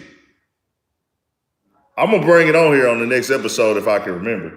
Matter of fact, I got my trophy in the garage. Y'all niggas hold on. I got a black belt when I was in elementary. And I remember the training for that shit, bro. And I was fighting with pads on and shit. But I know how disciplined you have to be for that technique, bro. That shit is not something you could just fuck around with for a few months, bro, to do a combat sport. I actually got a 6 feet trophy, bro. Oh, we not shitting on Nate. I'm just acknowledging that was a bad decision. But he got paid $600,000. I mean, probably even more once they add everything up. Exactly. Like I say, the basics of training take you 6 months to get the footwork. You don't learn how to do footwork, especially on combat level. Your footwork take time too. Yeah, I did it in like 5 or 6 years on my black belt. 5 or 6 years it took me to get my black belt. And really it depends on, bro, it really depends on who your the instructor is. They really be stretching that shit, bro. They stretch your black belt training, bro, like for real, like they can, cause like they supposed to be like, man, you supposed to get an upgrade in belts every 3-4 months. And then you supposed to learn all the techniques, the forms. I mean, we had to do the forms and all the other shit. The hardest test was the black belt. We had to break the boards. We had to run a couple miles. We had to win. You had to win. You had to do the sparring. It was a lot of shit. But Nate Robinson, yeah, bro, that was bad. That was bad, bro. He took an L, man. He took a fucking L. I ain't gonna even lie. He won on the money side. So what y'all think about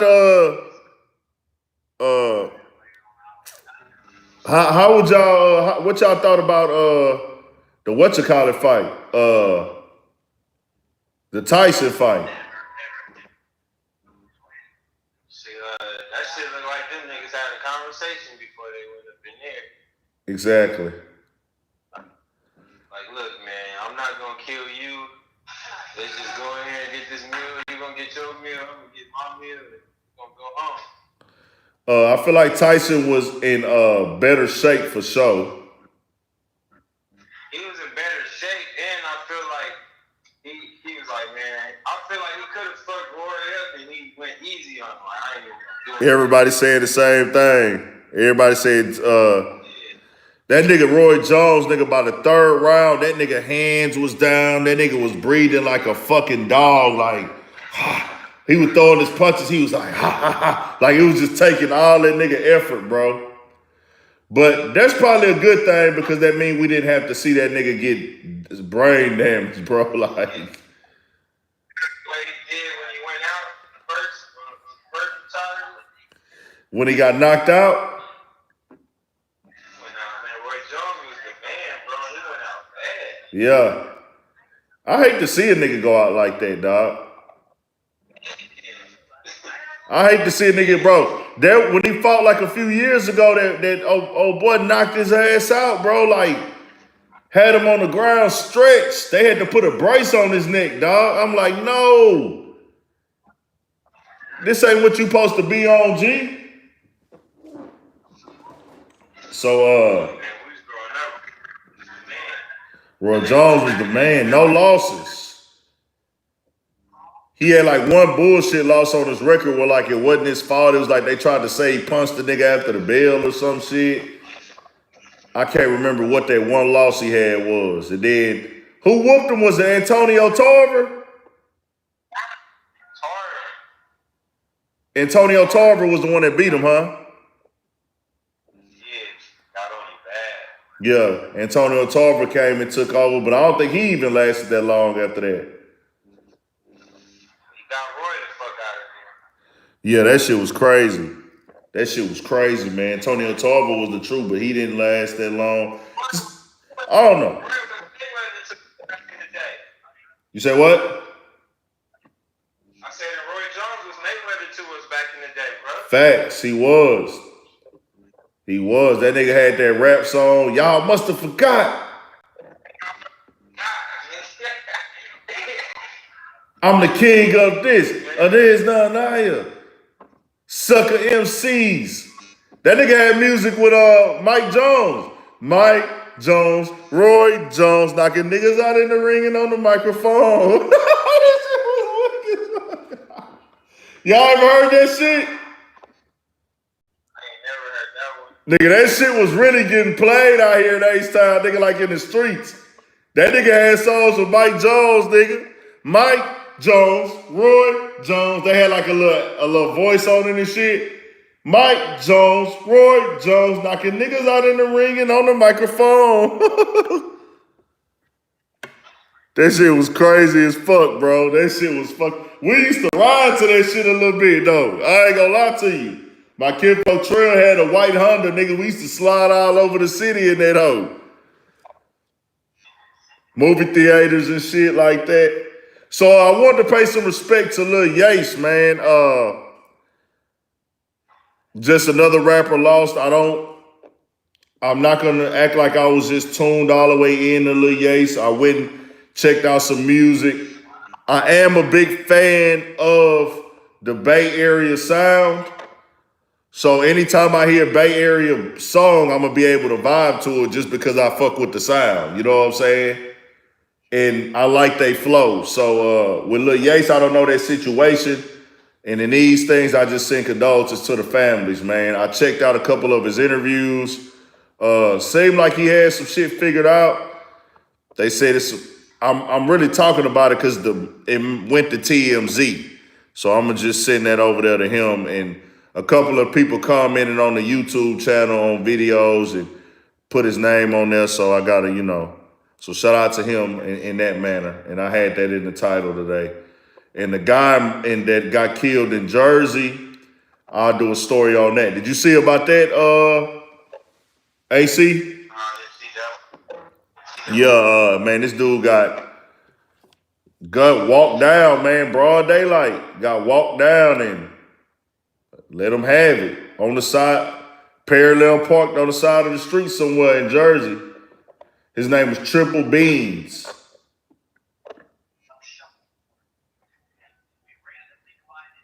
People had the video all over YouTube, but it keep getting taken down from what they saying.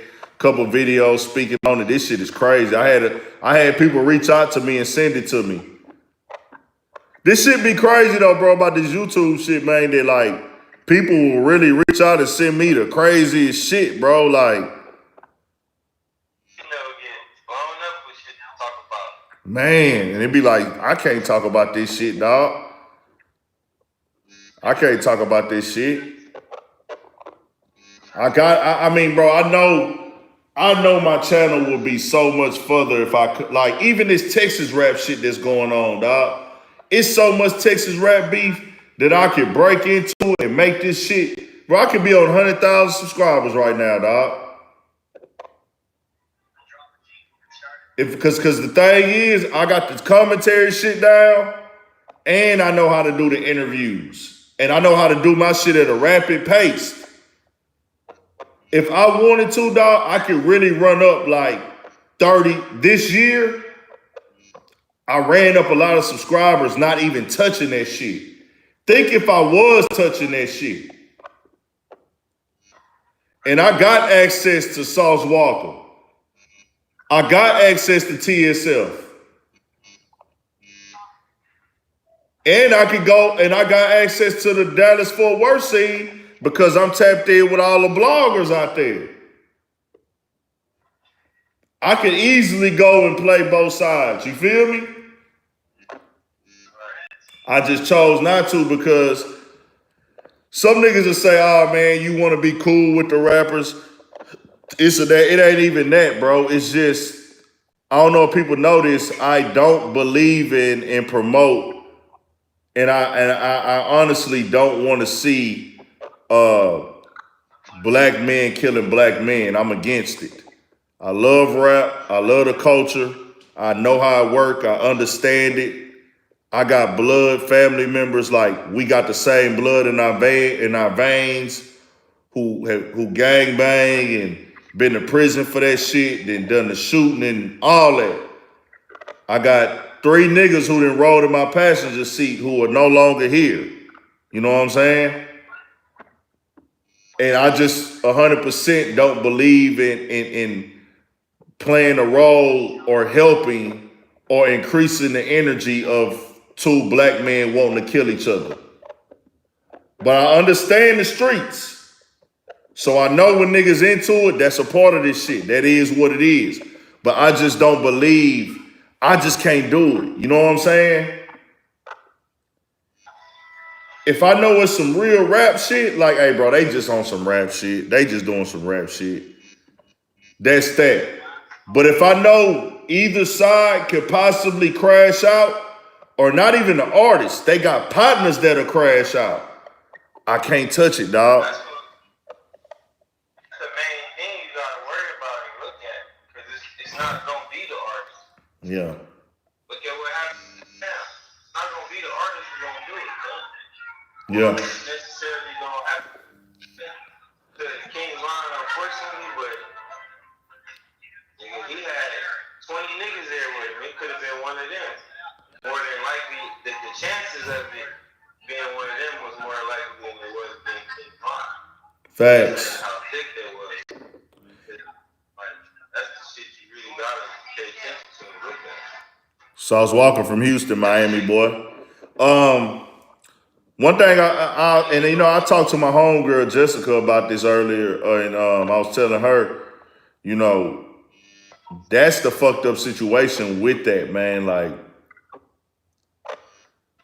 I look at that in that aspect of how it worked out and how it played out, and where we as hip hop, and I say we because I'm doing what they doing. Quando Rondo's 21. He's still trying to figure out, does he do things I agree with? That I don't agree with at times? Yes. But they have pressured him into basically make a decision, nigga. Fold in your own career and shut the fuck up, or swing back at us for the fences and put your life on the line. And we see exactly what he's doing. Like, the decision is, you want your career to die or do you want to die in real life type shit. yeah. Like, that's what I'm down to, because it's like, if he don't respond in the manner like you was just saying, then everybody say he's a bitch ass nigga, his career is over. Yeah. But if he do respond and be the street nigga that is gonna get praise and the rap and all that shit, and he died, then niggas gonna say he was a real nigga. Yeah. But no, it's so fucked up. It's so fucked up because Quando Rondo is so not liked. If he dies, dog, a lot of people are not gonna say. They're gonna say. I feel like they would say rest.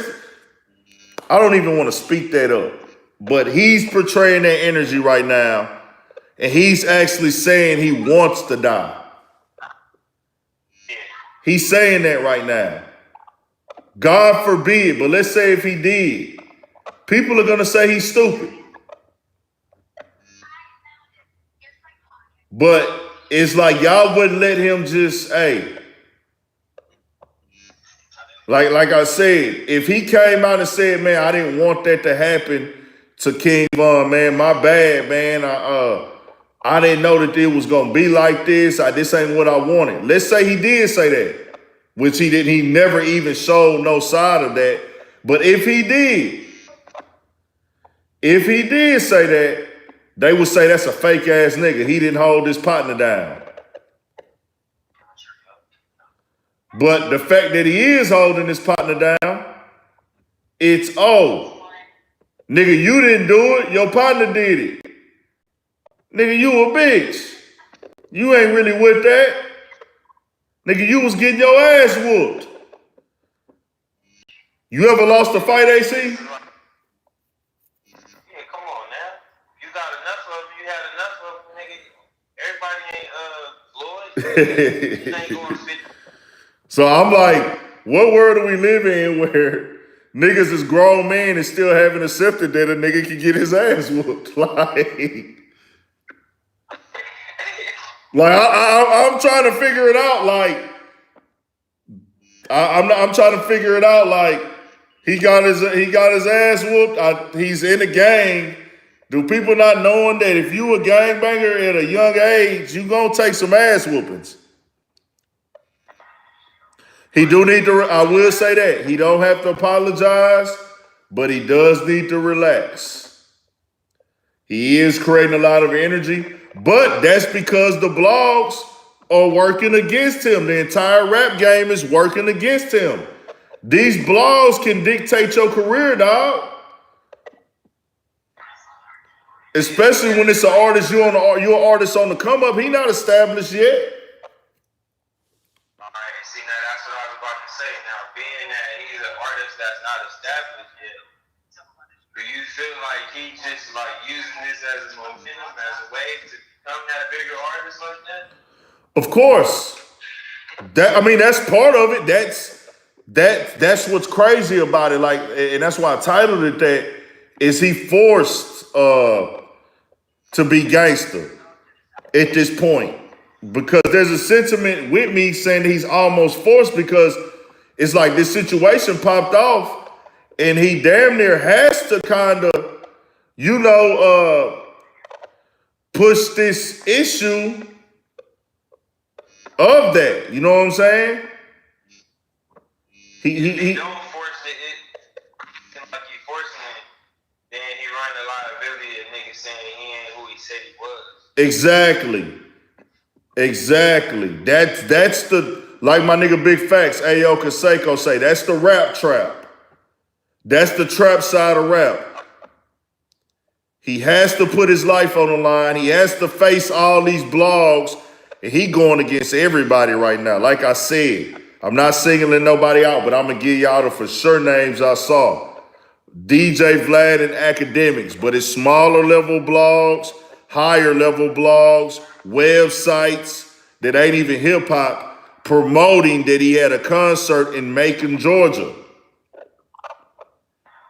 What is the point of promoting a concert for a rap artist? Because you want to sell the concert out. Because the promoter paid you to promote it. Y'all are promoting this nigga concert to see what's gonna happen to him. So you chose a side. I'm not not picking a side. You're not picking a side in the street sense. You're not saying, oh, well, I'm on King Von's side. You're not saying that. What you're saying is, I'm on the side of making Quando Rondo have to prove himself. Hey, yo, Kaseko, my guy. Did you see the video? Did you see the video where he was like with his homies in the gas station or whatever? Yeah, I seen him on there doped up. I seen him doped up. Yeah. See, that shit right there kind of make me feel like, even though it's a trap and all of that, something gonna happen to one of them other niggas that's with him instead of happening to him.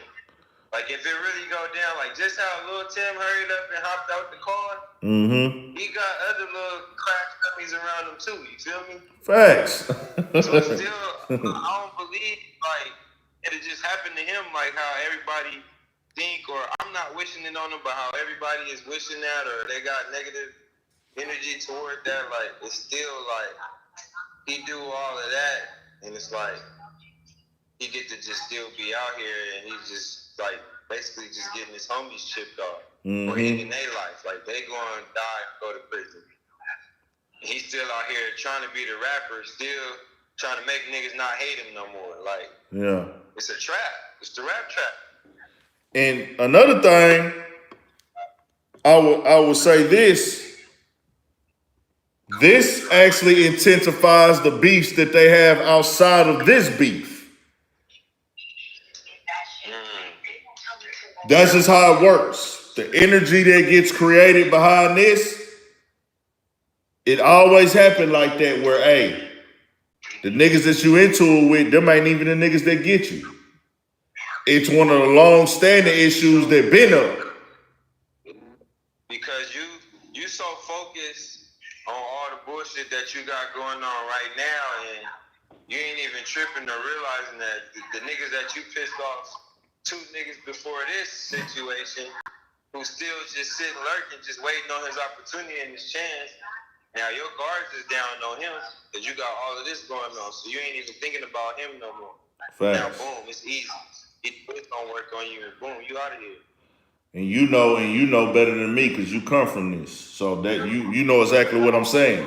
Like, yeah. And that's why I brought that up, because I've seen that happen to niggas I went to high school with before, where they got into it with so many niggas, you forgot about the other niggas. It's like, damn, nigga, you don't know where the hit coming from now. Yeah, because it's like, you only worried about what's in front of you. Exactly. At the moment. You're not thinking about all that other shit that you done did, or who you done pissed off, or who you made feel some type of way, or who you did something to somebody and you thinking it's over with, but he got somebody whose feelings is hurt and they feeling some type of way, so they on you. You don't even know them, you feel me? Because they know who you are. Yeah. I actually seen somebody on the internet type, and I'm gonna tell you how disconnected people are. I seen somebody type on the internet, why did you have to go get your friends to come help you? I'm like, bro, is this? I went to this person's page, and I was like, bro, what the fuck is going on in the world today, man? You seen the location said bumfuck Egypt in Idaho or some shit. No, it was a regular nigga on there with pictures with his kids. Nah. Yeah, bro. Some of these people that's typing this throwed off weirdo shit are regular people. I see females there. I'm seeing niggas there. I be shocked when I see rappers from my city or people from my city who getting in the comments talking gangster. And I'm like, bro, I know that you don't even own a fucking gun.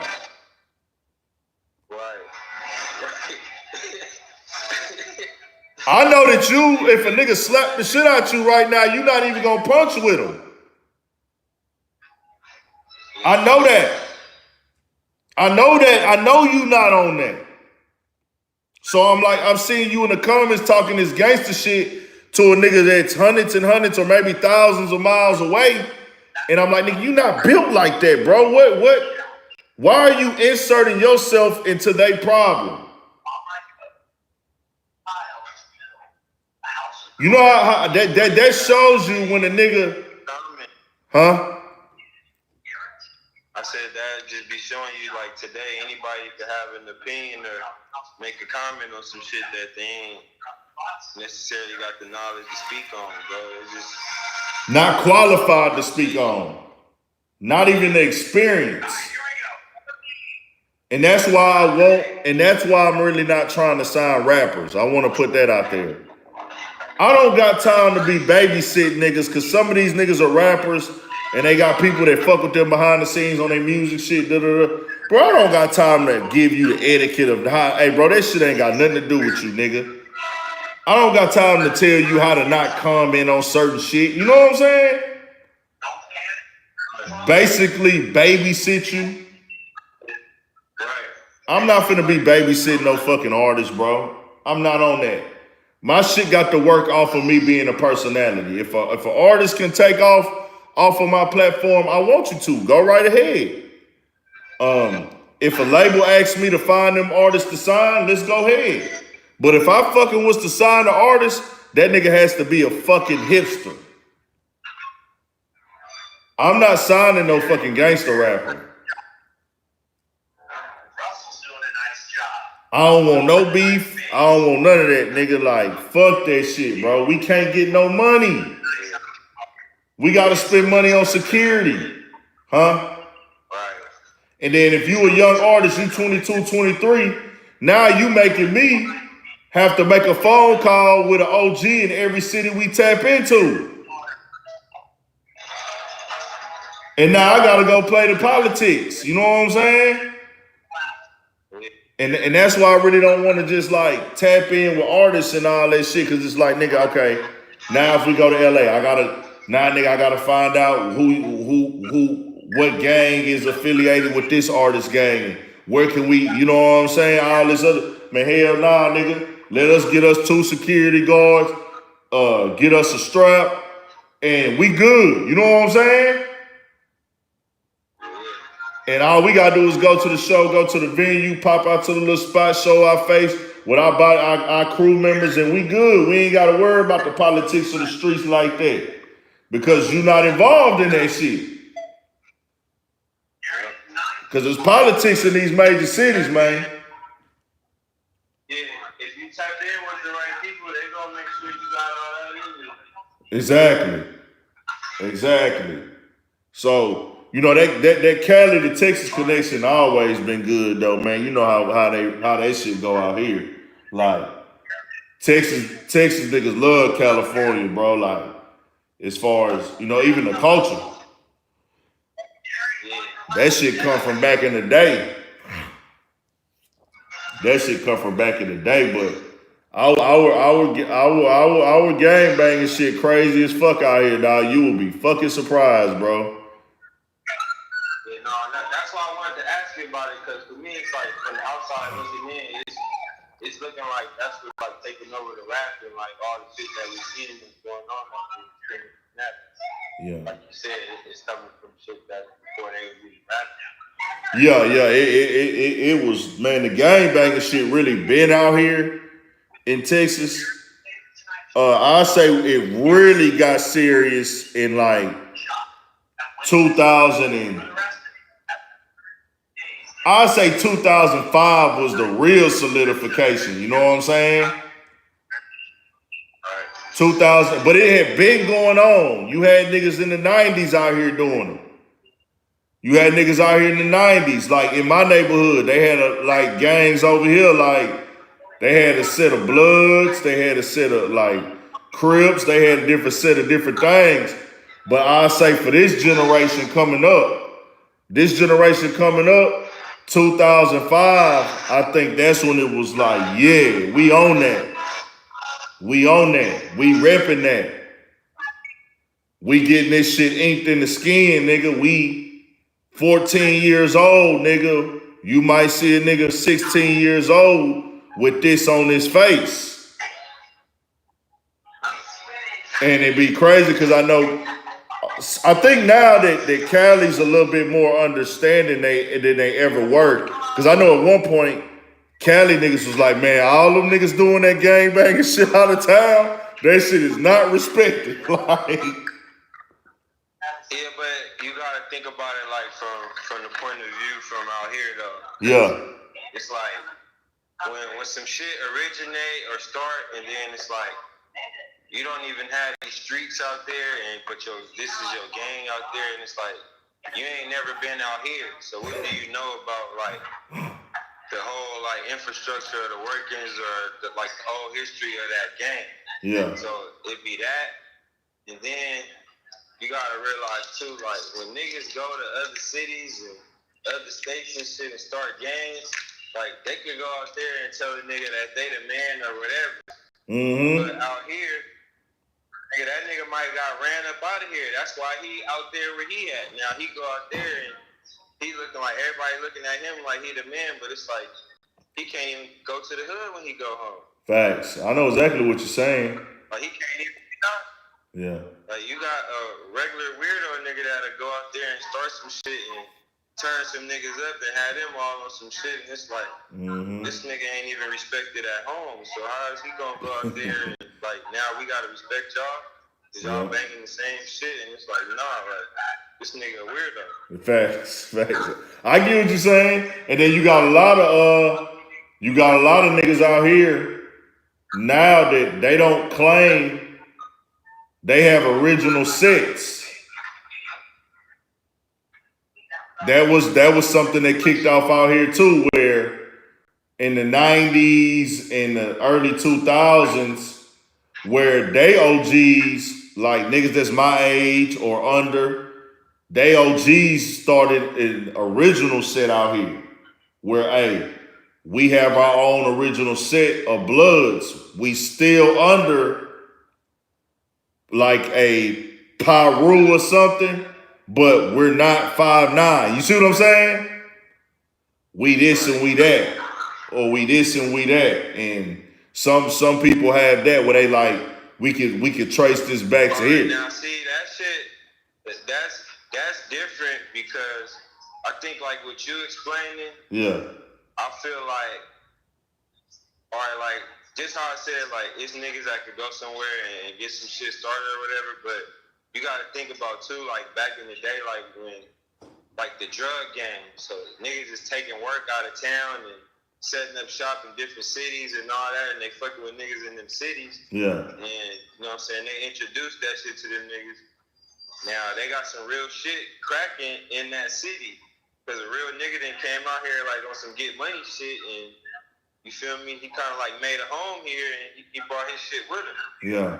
So it do be like some original shit that crack off like that, but it's too hard to like differentiate. Yeah, we have that out here. We have some of those out here where that's exactly what it was basically. That's in that they have those in Atlanta too, where it's really on some money shit, huh? Yeah, niggas went different places to get money and hustle and do their thing, and that shit just got cracked off where they was at. Exactly. Because they had enough homies out there with them that went out there and like set up shop. Like not went out there like on no disrespectful shit, like we taking over y'all shit, nothing. Yeah. Like not like that, but it's just like if you got enough of y'all and y'all one thing already, y'all not gonna go to another city and change it up just because y'all in another city type shit. Yeah. Yeah, that's most definitely a factor. That's a factor out here. It's a factor, and some niggas just do it, you know, for whatever reason they chose to do it. When niggas go to prison, that played a heavy role in Texas, where you got them super duper gangbangers who go to prison where they be walking around with their shirts off, sweating and shit, and they touch the streets and they tapped in back to a couple niggas back in the land, and you know what I'm saying? And so you know, that shit, big ass net. You say what? Like you know, niggas I said that's like a big ass network basically. Like facts. You know, like the prison, if you're in prison, they gonna send you to whatever prison need money at the time. Yeah. So you might be from California and them niggas might ship you to Texas or Louisiana or some shit like that. So now it's like you tapped in with some street niggas in a whole another area. You You feel me? Facts. But now when you come home, you know what I'm saying, you might be out here, you got some niggas you could go and tap in with. Mm-hmm. You was cool with these niggas in jail that you met, and they kept it solid, you kept it solid, and they say when you get home, or if you ever over here, it's this is what it is. So yeah, it's a lot of different ways shit like that be happening, but it's just like, that shit just so like cancerous and like virus like spread now. Shit just everywhere, and like for us, that shit one thing for us, but like a lot of niggas like we don't understand how that shit go like in other places. Like if we was to come to Texas or some shit like that, we like what we thinking it is, it might not be that. Like when I went out there, to Dallas, I seen like some Hoover niggas kicking it with some 6-0 niggas. And at home, that's not gonna happen at all, never. Ever. So it's just like different. Yeah, very different. Very different. I already know. And it don't be like that out here. It's like I say, nigga, it's niggas out here that's in the same cliques. There's whatever gang, nigga, and they might, man, there's situations that didn't happen with a story that got out where a goddamn Crip that killed another Crip for blood type shit going on. Shit like that be happening because niggas be getting money with each other, bro. Exactly. It's like certain little cliques like that out here where it's like all like a group of niggas that come together because they all on some get money, on some hustling shit, or they all went to school with each other, or however they know each other, whatever they on. Mm-hmm. And they might all be from different hoods or different areas or sections or whatever, but they together, they out. Now they on some other shit. Yeah. But when they go down, say that the wrong shit happened and you got this mix of niggas, you know what I'm saying? You never know what could happen. Facts. Shit can go down where it's one nigga, two niggas in the situation that don't see eye to eye with each other. And it's like, man, they can fuck up the whole alliance. The whole everything. Yeah, I know how that shit go too, man. I just pray for the brothers, man. I want to see all my black kings, man. I don't ever try to come off as that black power nigga because I'm not that. I'm nowhere near that. Like, I ain't on that black power shit, that woke shit, none of that. I just be on my like, let's win. Let's win. If it can be avoided, let's avoid it. Now, if y'all can't come back from something, however y'all choose to play it, that's how y'all choose to play it. You know what I'm saying? But if it's some little bullshit, let's get past it, man. Let's get this money. Let's raise these babies, man. Yeah, but really though, when you think about it, bro, even though you saying you ain't that type of nigga, that is your message though, because you ain't promoting the bullshit. Yeah. So that's the black power right there. Yeah. Facts. One thing I noticed about LA too, man, you know, I done drove through that motherfucker and everything, dog. I didn't know that all these blocks was like right by each other, dog. Like,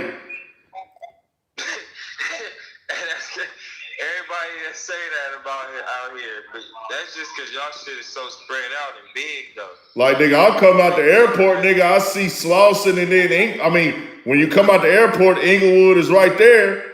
Then I see Slauson. I'm like, okay. Oh, then we ride through there, through the Crenshaw shit, and we go to one of the Fat Burgers and shit. I'm like, hold on, these niggas stay right by each other? like, y'all right like, by each other, man. I'm like, what the fuck is this, nigga? Like, that shit is not far at all. That's what I was saying. I'm like, oh, that's why these niggas be on the bullshit, nigga. They right next to each other. Too close. Yeah. Too close. No, I'm like, nah, they on some whole other. Certain parts of the city is worse because certain shit is closer together. Yeah. Just like how you said, like, you leave the airport, you in Inglewood, and then 5 minutes later you in LA. That's like the borderline of them two cities right there. Yeah. But you can go to Compton And it's like worse, bro. Like they shit is even more close together. Well, So it's just like the area, or like even in LA, like it's a difference between like the west side and the east side. Like on the west side of LA, like South Central, all of that, like west side niggas, like they shit look one way, but you know when you on the east side though, that shit look totally different. The niggas look different, they dressing different. Like you feel me? Like if a west side nigga goes to the east side niggas, they knowing like, oh, nigga, hold on, this nigga from the west side, he too clean. Like he ain't dirty enough to be over here. Like that shit be a different. Yeah. It'd be crazy because like out here we got like the biggest differences is the north side and the south side niggas. Like on the north side, they say like I'm from the north side, like they say we the more grimy niggas, the dirty niggas, we don't be getting fly. Niggas be jacking, you know what I'm saying? Which they do, I'm not gonna lie. Bro, they do. The south side, they got them niggas over there too though. They got them niggas that get down like that over there. They got the hitters over there, the niggas spinning. The niggas with all that bullshit, but north side just got more of that reputation to be gritty, grimy. Niggas be hugged out and shit. Nigga might not get his hair cut for a whole month. You know what I'm saying? A lot of chicks say they not fucking with north side niggas. I've never heard a chick say they not gonna fuck with a south side nigga. But I've actually heard females say that they will not fuck with a nigga if he from the north side. That's crazy. Yeah, I've heard that. Like we that's just like explaining to you like with us, like with the east side and the west side. It's like niggas on the east side, they pretty much stay on the east side. Yeah. And like west side niggas pretty much stay on the west side because it's like even though we all in the same city, it's all like the same type of living. It's a little bit more grimier. Like all the projects is on the east side. Okay. Like, it ain't really no projects on the west side like that. Gotcha. You gotta go to the east side of LA, but so it's like it's a little more grimier over there. Yeah. So South Central ain't on no side. That's just like the center of LA. That shit is like, yeah, it's like the center. Okay.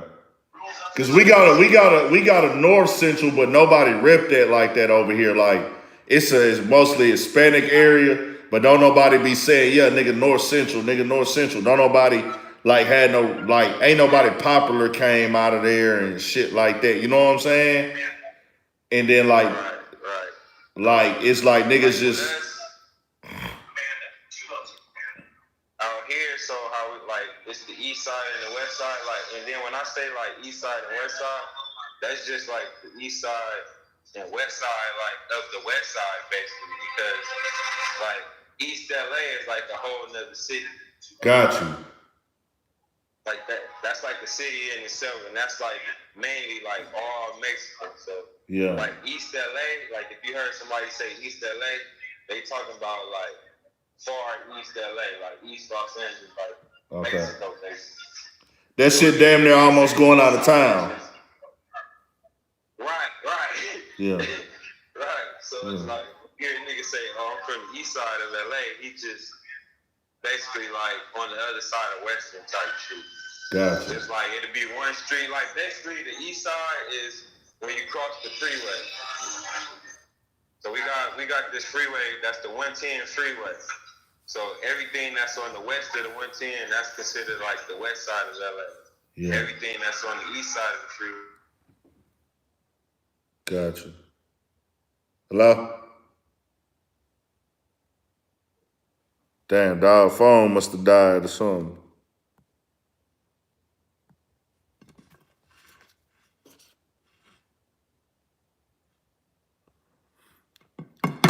Damn, my nigga Playmaker AC shit done hung up.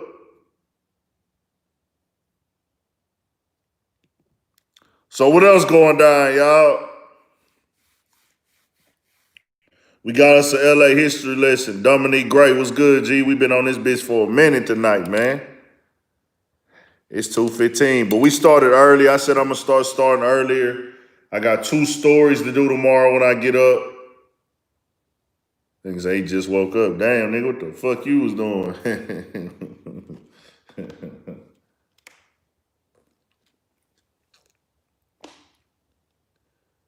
4 homicides in 2 days in Sacramento. Damn.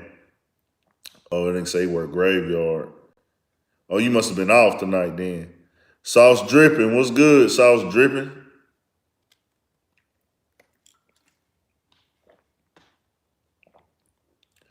Man, I love the LA culture, bro. I love California culture. So like it's good to tap in with somebody like AC Dog and him being able to give me like a tour guide from an internet standpoint, like over the internet. Somebody who really out there, really from that, like himself. What's your opinion on Biden? Fuck him. Fuck Biden. He signed that bill to get niggas 3 strikes, right? He played into the system that we are trapped in as brothers to keep fathers out of the homes and not make it possible for niggas to be able to get jobs and have single parents, single mothers raise their kids, right? He signed that shit, right? He was a racist, right? Segregation ended in 1965. That's when it became a law. So do y'all think, and Biden is 80 right now. Somebody do the math on that for me, because we in 2020 and Biden is 80. How old was Biden in 1965? Can somebody do that math for me real quick? I'm lazy. Let's do the math on this shit, and I'll tell you why I don't fuck with Biden, why I don't trust him. Okay, shout out to Young Easy. He was 25.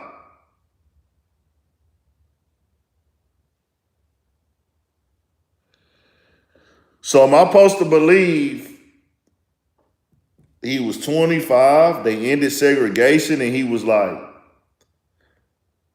you know what? Black people are cool. I like black people. They ended the law yesterday.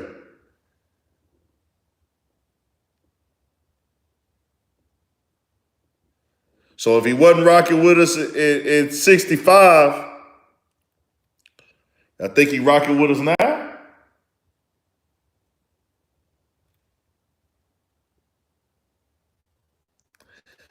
'23, '24, '25, same shit. So I'm saying, if they ended the law when I was 23 years old,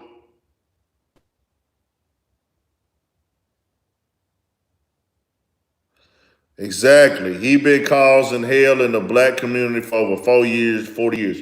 Shit is documented. What more do we need to say?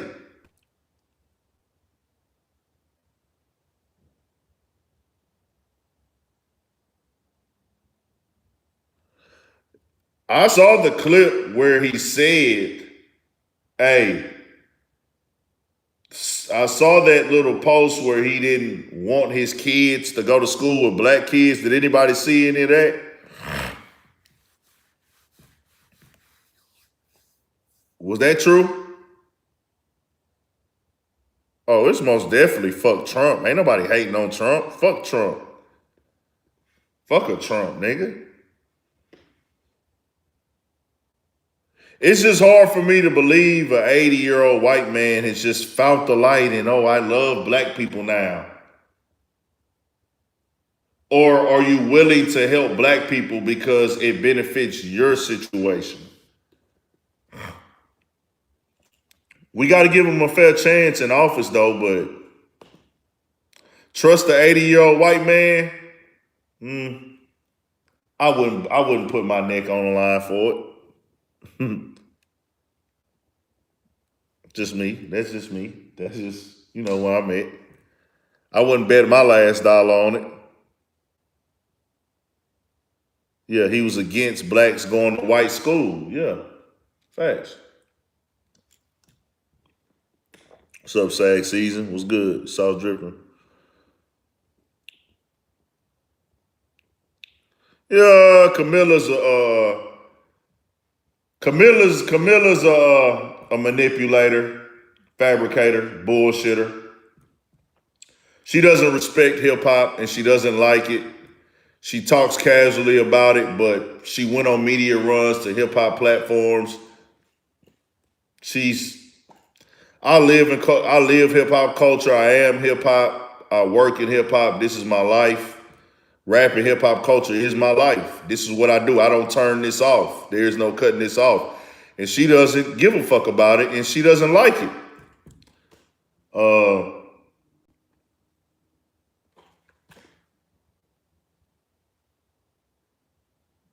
that's just me. Hey, it is what it is. I'm not trying to convince nobody else. Y'all think what y'all want to think. Everybody got their own opinion.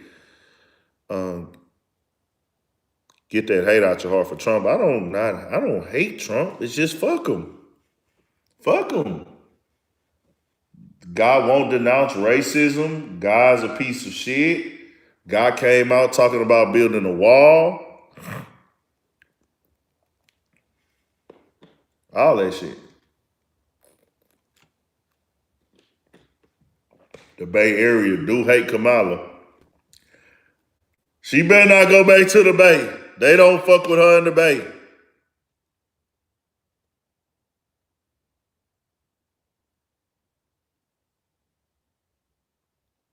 You good, AC? I'm finna hit you right back, gang. I'm gonna hit you right back.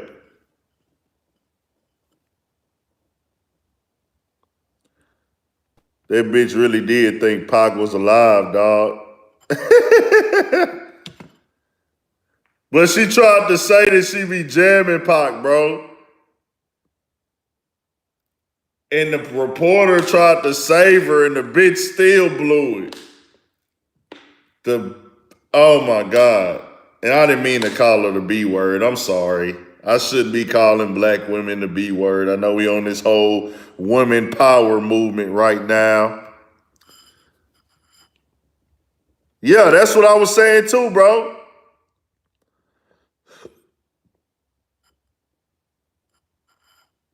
That's what I'm saying. Is she black or is she Indian? They try to say that she's fucking Indian and not black. Oh, she listened to Elvis Presley. Go figure. A racist.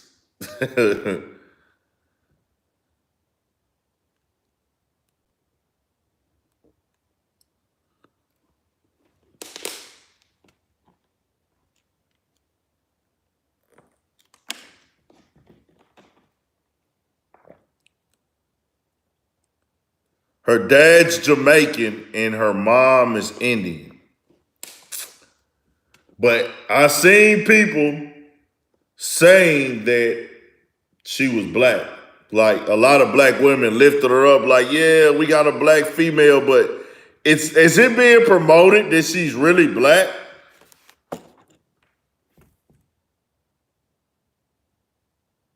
That's black. If you Jamaican, you black, man. Give a fuck what you talking about.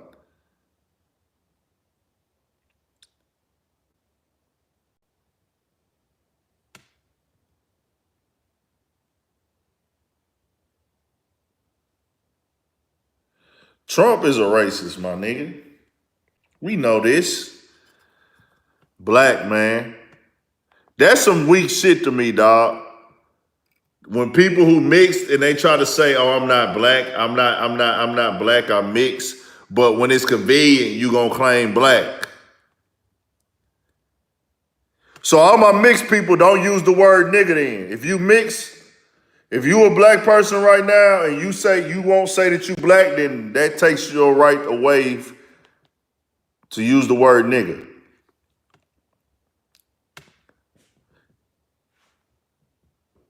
Nah, you gotta you right.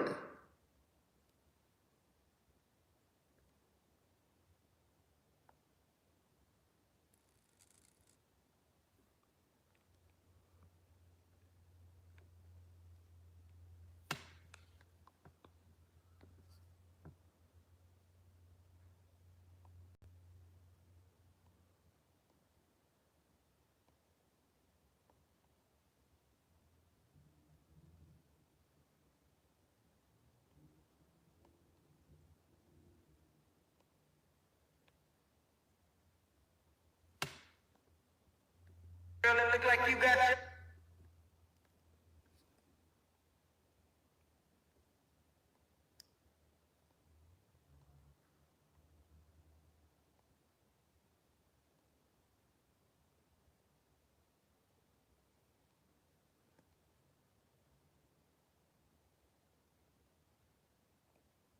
I ain't gonna lie, man. In America, if you look black, you're black. Give a fuck what you talking about, nigga. If you look black, you black. And if you say you ain't black, get the fuck on, man. Fuck what niggas talking about.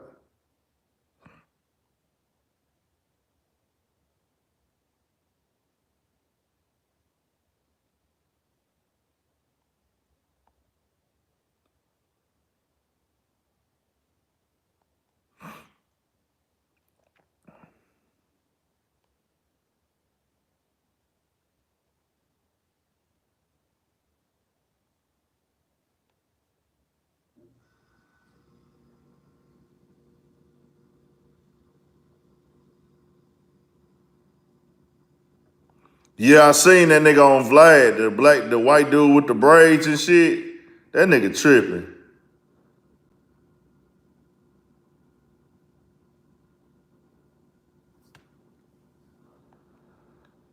BP, I gotta talk to you before you lay it down, bro.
What's the deal though, man? What's the play, man? Who wanna call in and pop some shit, man?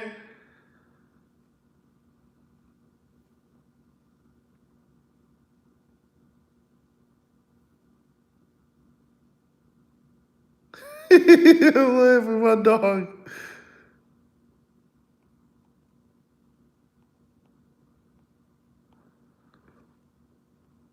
Who trying to call in, dog? I'm gonna just call BP, man. I try to call my nigga AC back.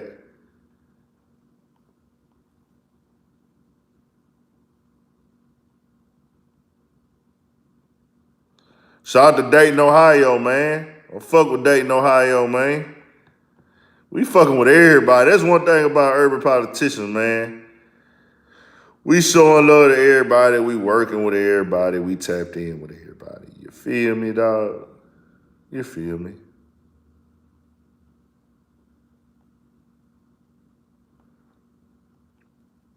Okay, let me hit my nigga AC before I check out, man.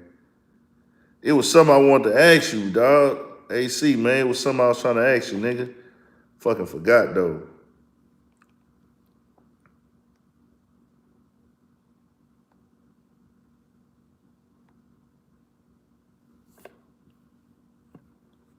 Cloud Life, what's good?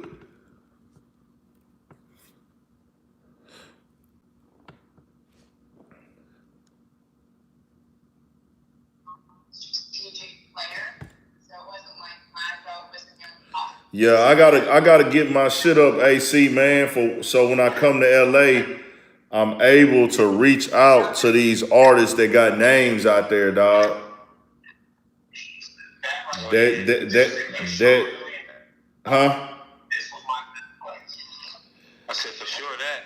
Nah, that shit is really hindering my growth a little bit. Like on the interviewing side. Detroit, bro, you said what? Yeah, you could do that same shit out here.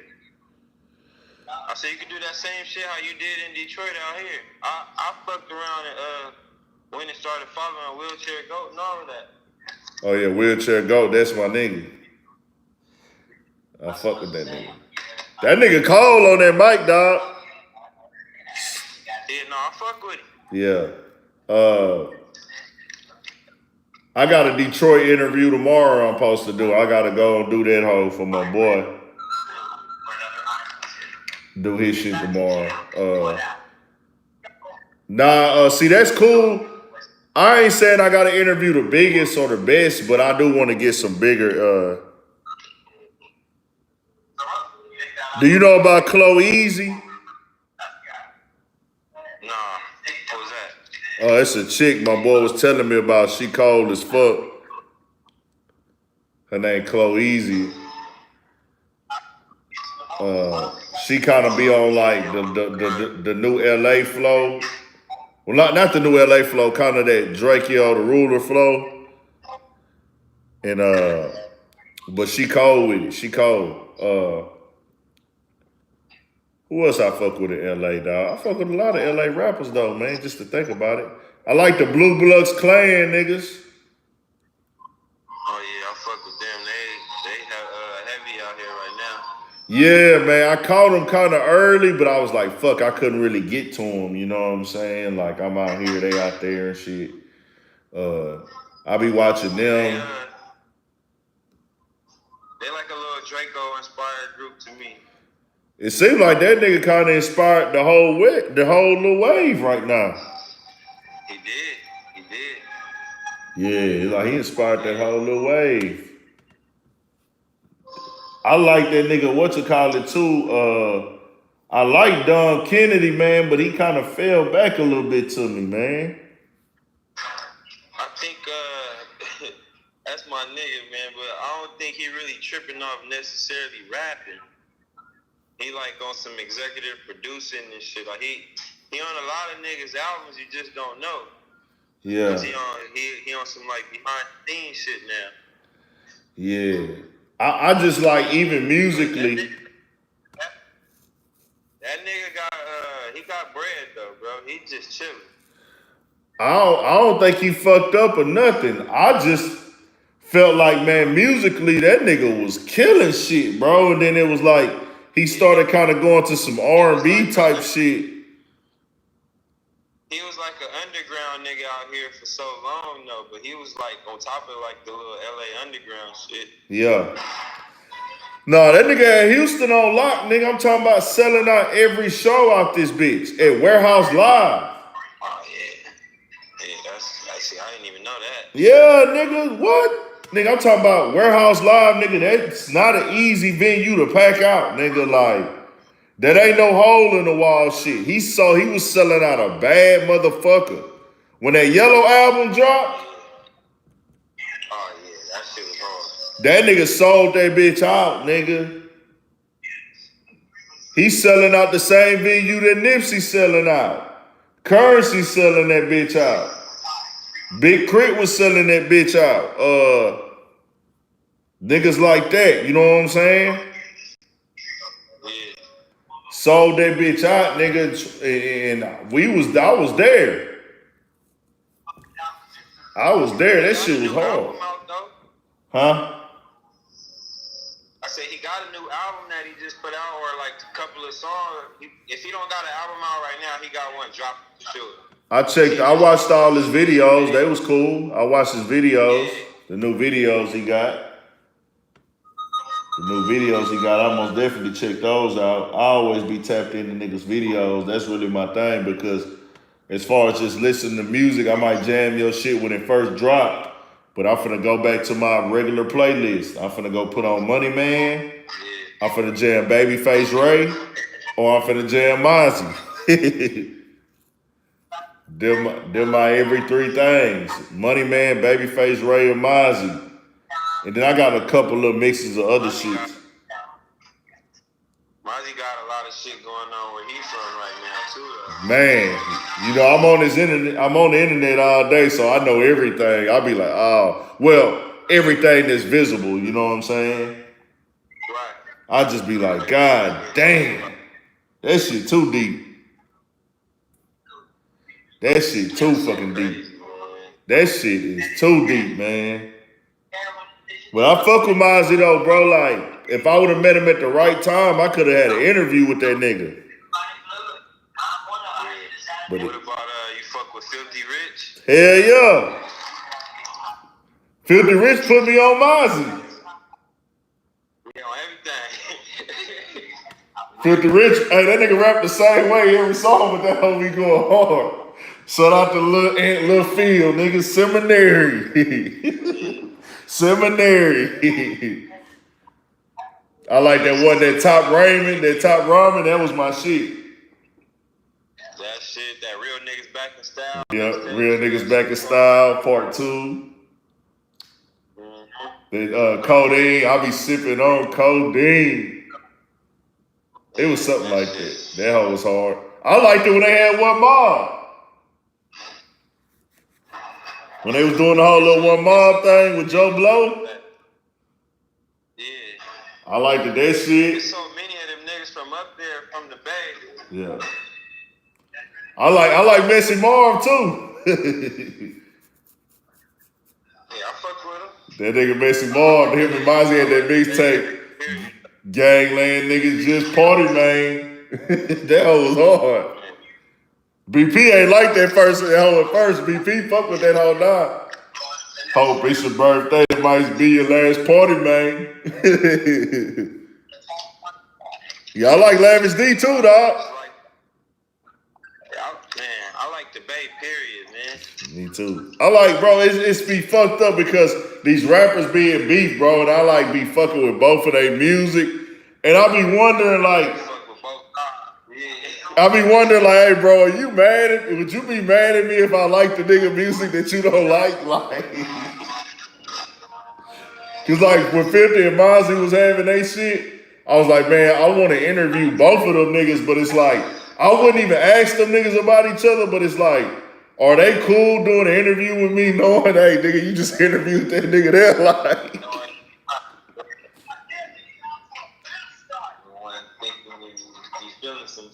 shout out to Max O'Cream for shit show. Nah, BP, he fuck with that whole now, but at first he wasn't really feeling it, because, see, I was jamming Messy Marv already, that Married to the Game. I got 38 grams in a pistol. Fucking dope bitch, getting money, stay on my mind. Him with Rich the Scheme, with Scheme and Rich the Factor. That was my shit. They're Married to the Game. SKM?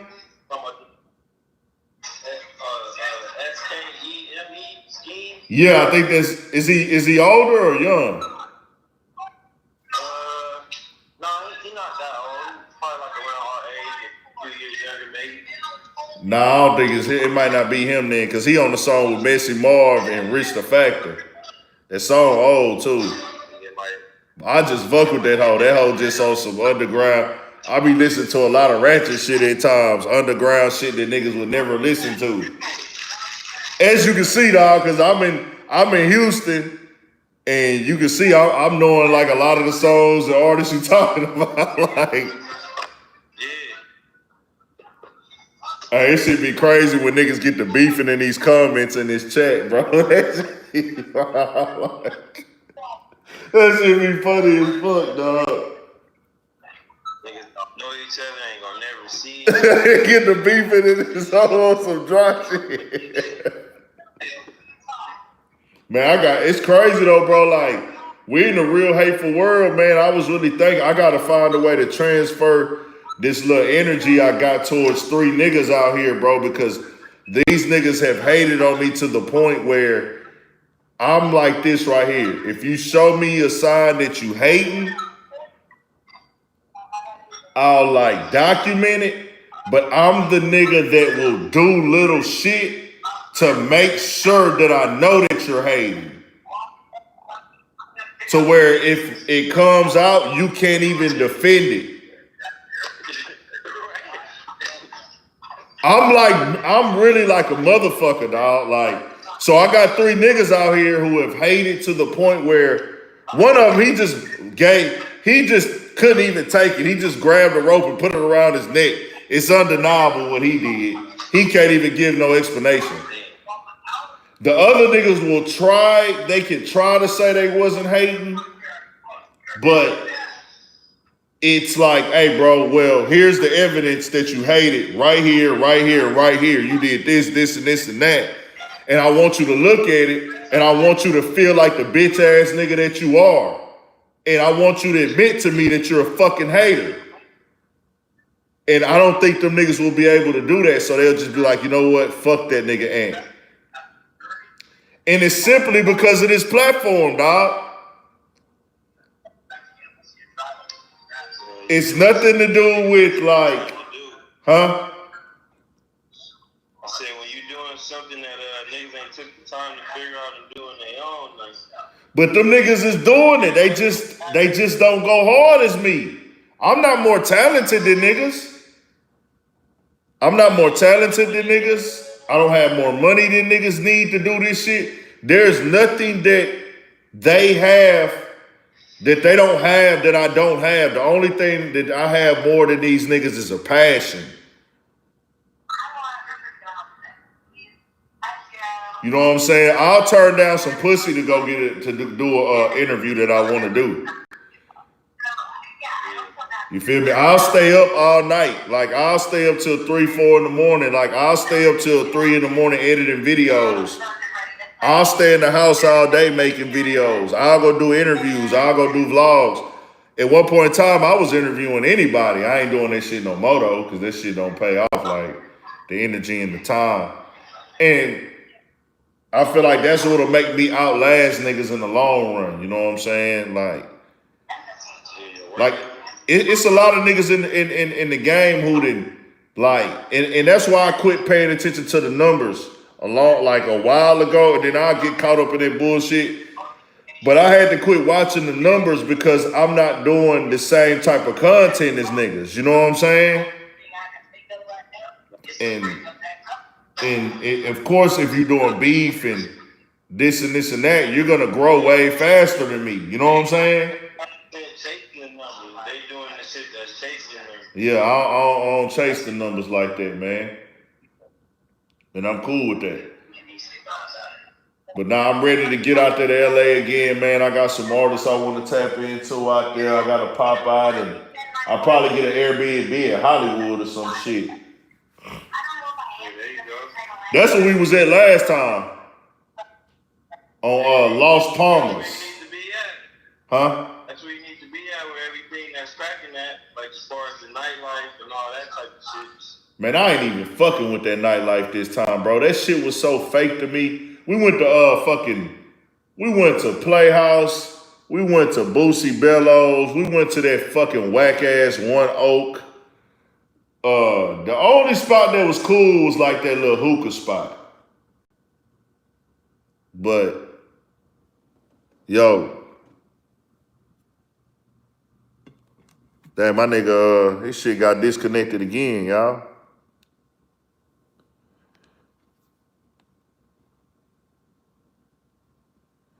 We ain't dropped because we live 2 different lives, Tyson. Hey, man, make sure y'all niggas subscribe.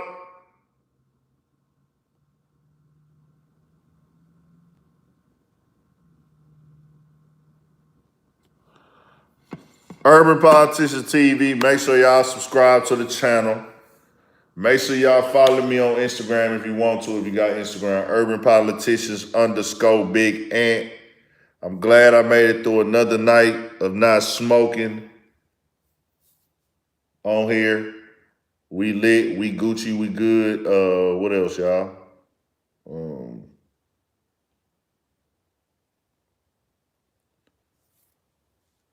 What else y'all think, bro? What else we need to tap in on? If y'all want to follow my Twitter, it's at Money Carlo Ant. My Twitter is Money Carlo Ant. At Money Carlo Ant. Romo, what's good, gang? Romo, what's good? What you got up? Why did you put me on timeout? One of my people probably did. Are you holding it down? Nigga, chill out, boy. One of my people did, man. My mod's gonna get on you. Hey, man, why y'all in this whole beefing? What the beef about, bro? Who want to call in and talk about the...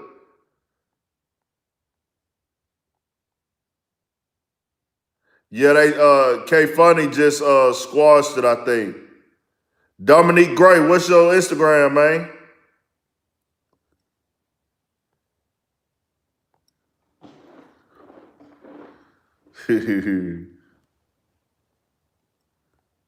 No, for real. Mine, yeah. Dominique Gray, what's your line, bro? You gonna put your line on here for the internet to see? Fuck it. 209-534. What else? 209-534 what?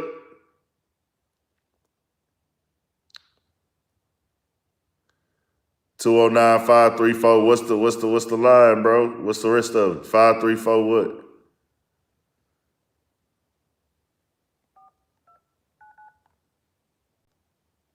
Call you right now, G. Nigga, your shit. Oh, it's 435. Hold on, put that hoe one more time, bro. Put it one more time.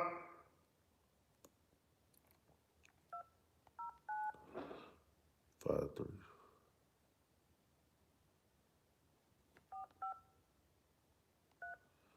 453 what, gang? My shit is Urban Politicians _ Big Ant. That's my personal. Urban Politicians TV, I made that whole, that's the backup page. I put that on there now, too. That's the backup page.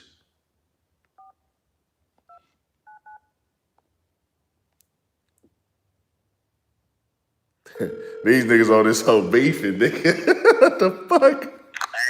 Man. What's good, G? Hey, what's going on, man? Where you from, dog? I'm from Stockton, California. It's in the valley. Shout out to Stockton, man, for shit show. Yep, shit show, for sure. Hey, so, I don't know what's going on. It's just that Tyson nigga, he just talking shit, I guess. And then, I don't know, he just supported Trump and trying to back up what Biden got to say and all these other niggas. And I'm trying to let him know, like, you can't take the shit that they were saying 20 years ago and use it to what is going on in today's world. Yeah, what you mean by that? Like, okay, so he said that Jesse Jackson backed Donald Trump in 1999. Nigga, we in 2020 right now.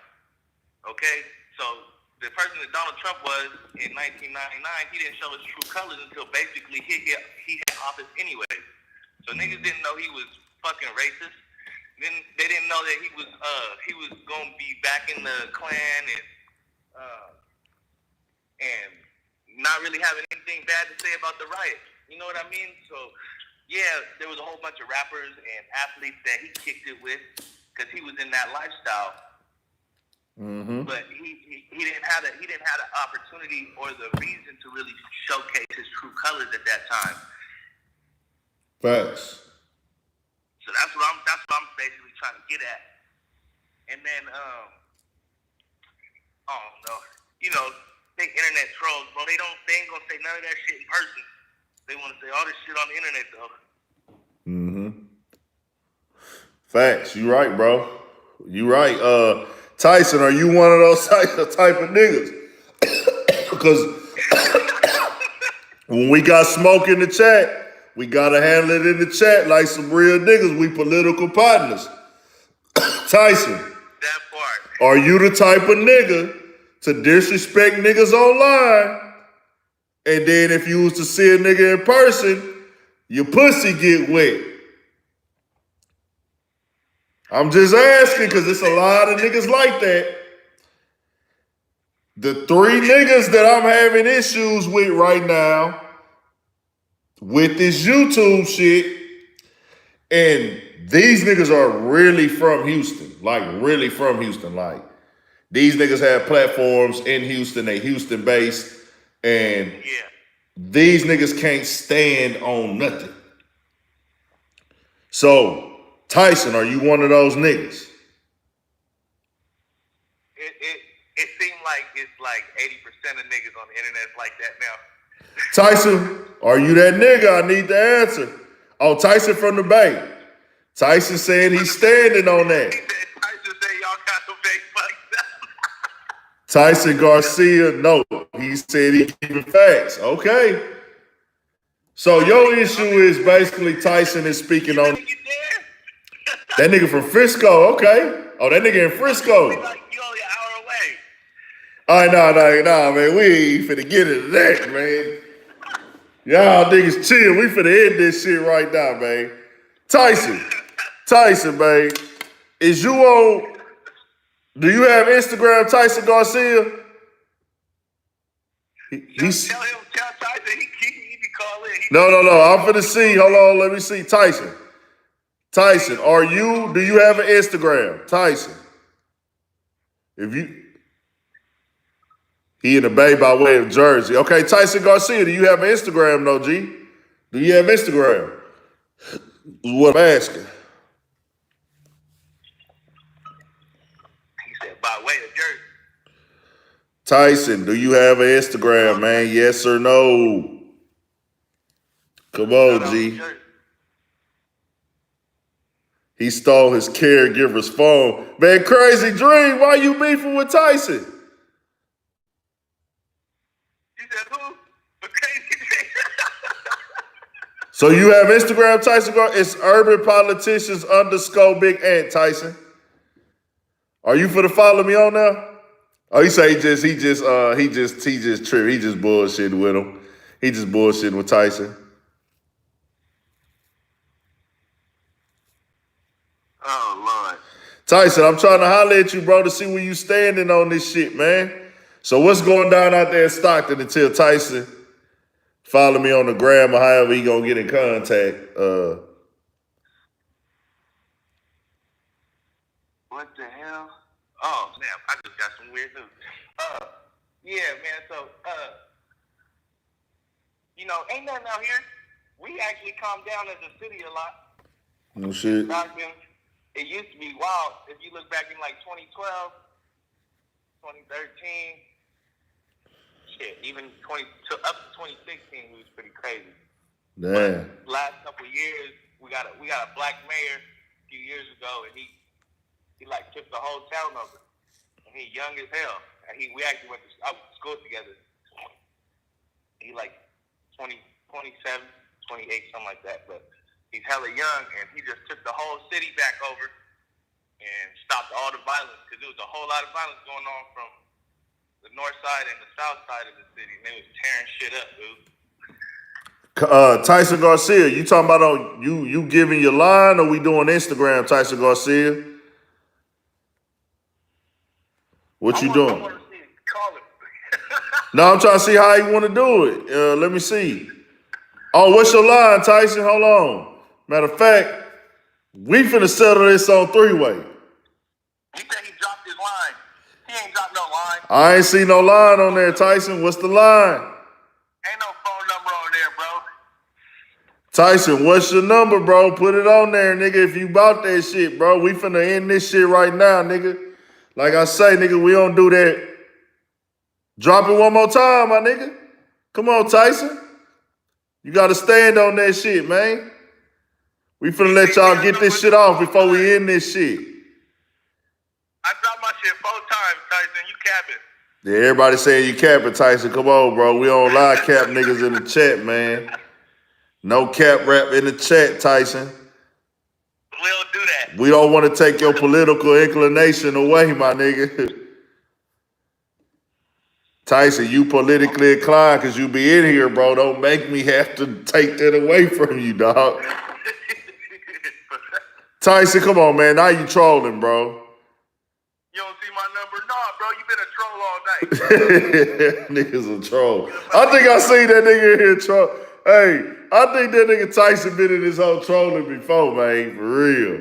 I think you're right. I think you're right because I recognize his name from somewhere. Shout out to Stockton, California, man. We rocking. Y'all not part of the Bay in Stockton?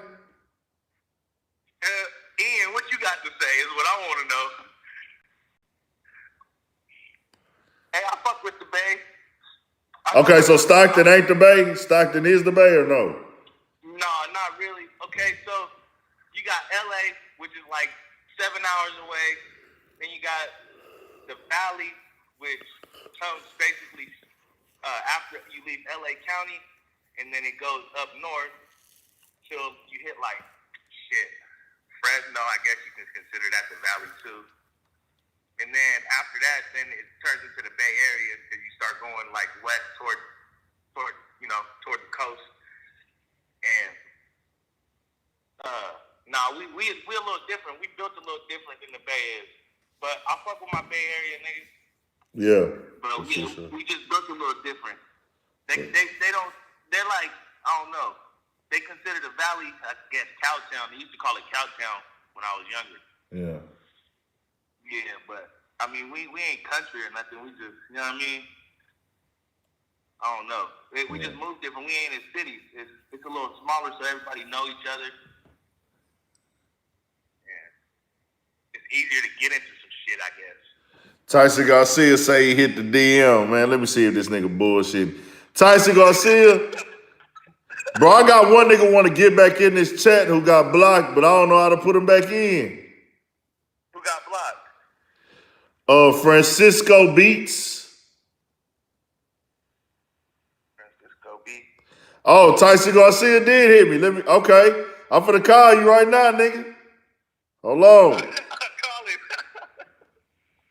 See what dog on.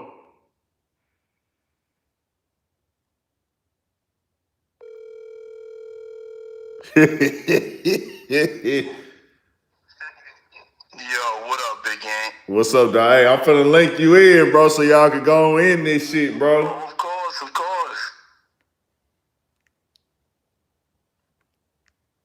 Yo. Let's get to it, bro. What's the issue, dog? Nah, ain't no issue over here. My rebuttal was just what Ann was talking about earlier about with Biden. Back in the 70s when he was talking about when he didn't want his kids going to school with black folks.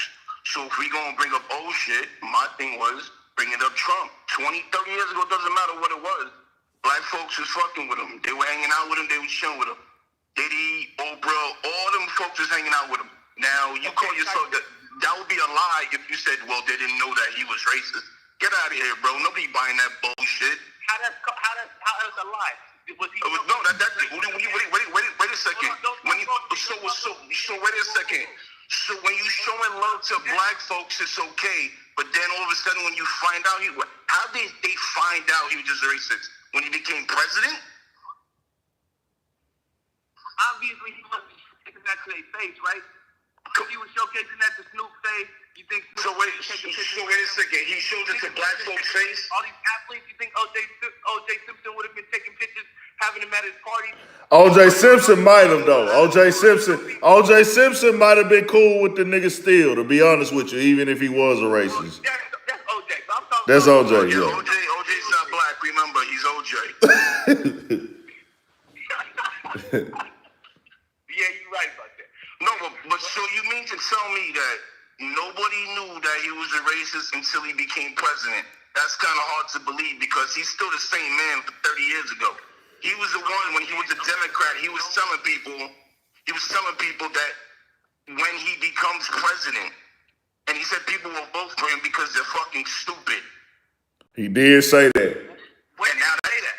He said that like 25 years ago in an interview. He said Republicans, though. He said Republicans. He said he would be Republican, or he said everybody would be stupid. He said he did say that.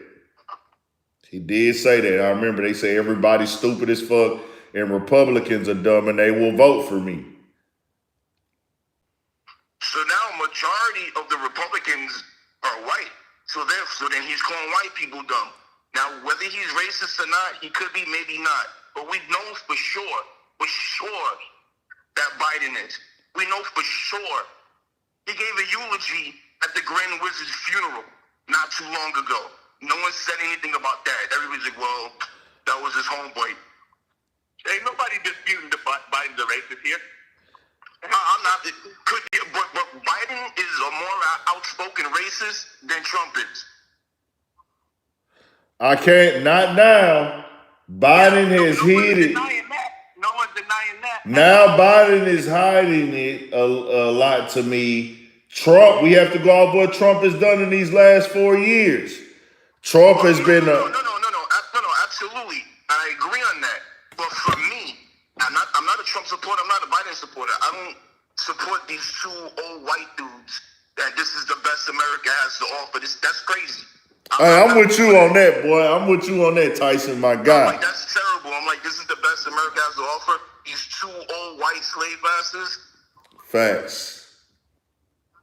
But nothing here nor there. But I'm just saying, what the fact is that you could speculate that, well, Trump is a racist. You could say, because for me, he is a mirror of what society is a mirror of what America is. Star Life was good.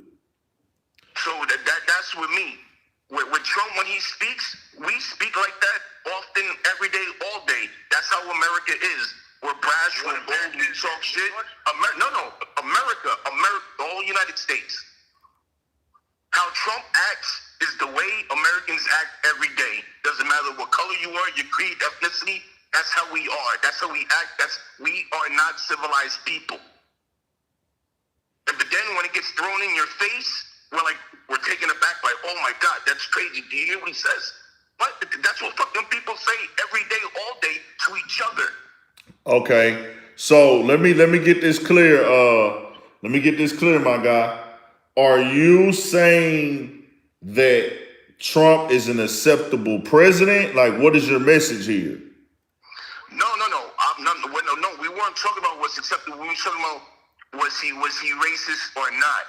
Now, could he be? That wasn't even the topic at hand. No. I'm talking about what. No. That was my rebuttal. That's when you jumped in on me on the chat because I was rebuttaling to what Ant was saying. And then you told me about 20 years ago. Who's bringing up 20 years? That's 20 years ago. We're talking about now. But I was like, well, we're bringing up what Biden talked about 40 years ago, 30 years ago. Right. So now, if that wasn't brought up, then I'll be like, okay, so then if we want to keep it to right now, let's keep it right now. Okay. Joe Biden, if you don't vote for him, you're not black. That's kind of crazy, but, that fell under the rug. Charlemagne didn't capitalize when he interviewed off of that.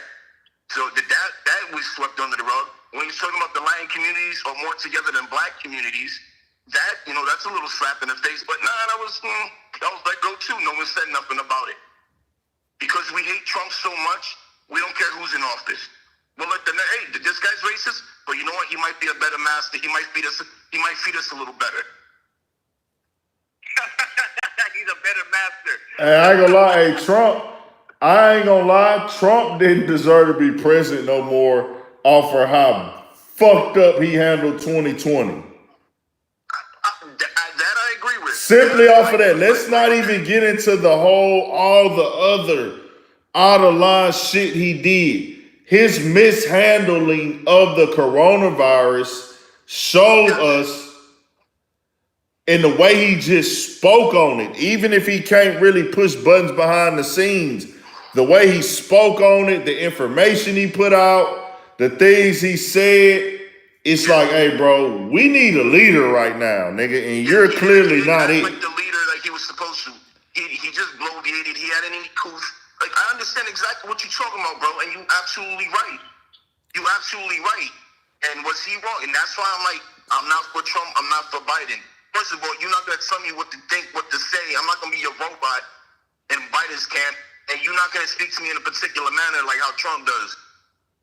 With that brash, arrogant attitude, it's like, oh, well, deal with it. No, that's not how you run a country. It might work for you in your business dealings, that shrewd, arrogant manner, but that doesn't work how you run the country. That's the only place it'll work too. Because when you're in charge, you can talk to people however the hell you want to. But we live in a democracy. It's not like we're in fucking some country that doesn't. You know what I mean? That we're in a communism or something where we have to live by emperorship. When we live in a democracy, we don't get talked to that way. So we're not used to that shit. No, absolutely. And that's why it goes back to what I was saying, that when he speaks, it's a mirror image. Because Americans, it doesn't matter who it is, we speak to each other like that. We speak to each other like that, and we normalize it. Like it's normal to be like that. So then when someone else in power does it, it don't feel right. But when you do it to another person who's on the same level as you feel it's normal. So you're like, all right, it's cool. But when somebody who's supposed to be in control of the country talks like that, it talks to other countries like that, you're like, whoa, what the fuck is this? So my guys, y'all good, right? Y'all good, right? I think that's why he get a lot of love too, is because he's so outspoken. You know what I mean? And a lot of people are like, man, we need a president like that who's just gonna not give a fuck and just say what he means. And you know what I mean? So a lot of people they back him just off of that alone. No, you're right with that. But also for me, also too is, like, for me, Trump was necessary because he brought all of this to a head.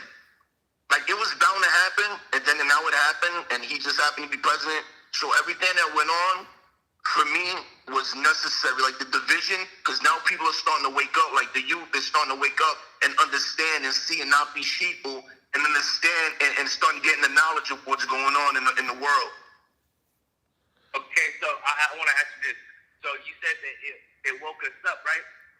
Yeah. So if he gets another 4 years, right? You think that it'll fuck up what is going on now with our awakening, or you think that it's just gonna wake up a whole bunch of more closet racists? No. If he got another 4 years, no. For me, I would think that there will be a lot of tension that will come to a head, and it might spill over to like a purge.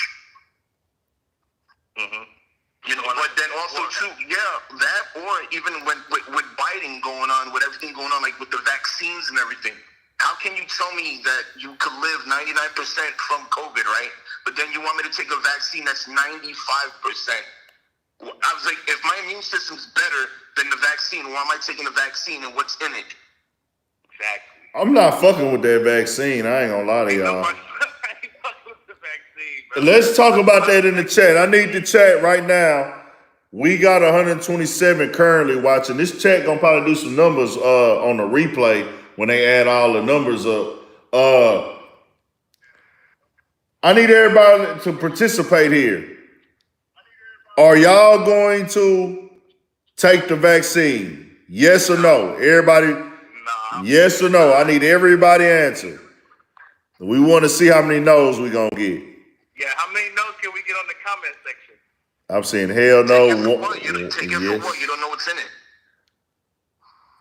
We got one yes so far. Vaccines as it is. One got maybe. I got 3 kids. I never vaccinated them, not once. Or except for the school vaccines that they have to take, you know what I mean? Yeah. Measles and stuff like that. No. Chris King say it take 5 years to study that shit. You said what, about 5 years in? He said it take 5 years to really run a real test run on it. So what? Yeah. So with them giving us this vaccine within a year, I don't trust that shit at all. So this is a trial run. It's either they had it already, or this is a trial run. And you know what?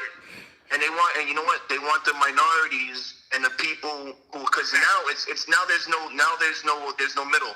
It's upper class and lower class. There's no middle class. So they want the lower class to take it.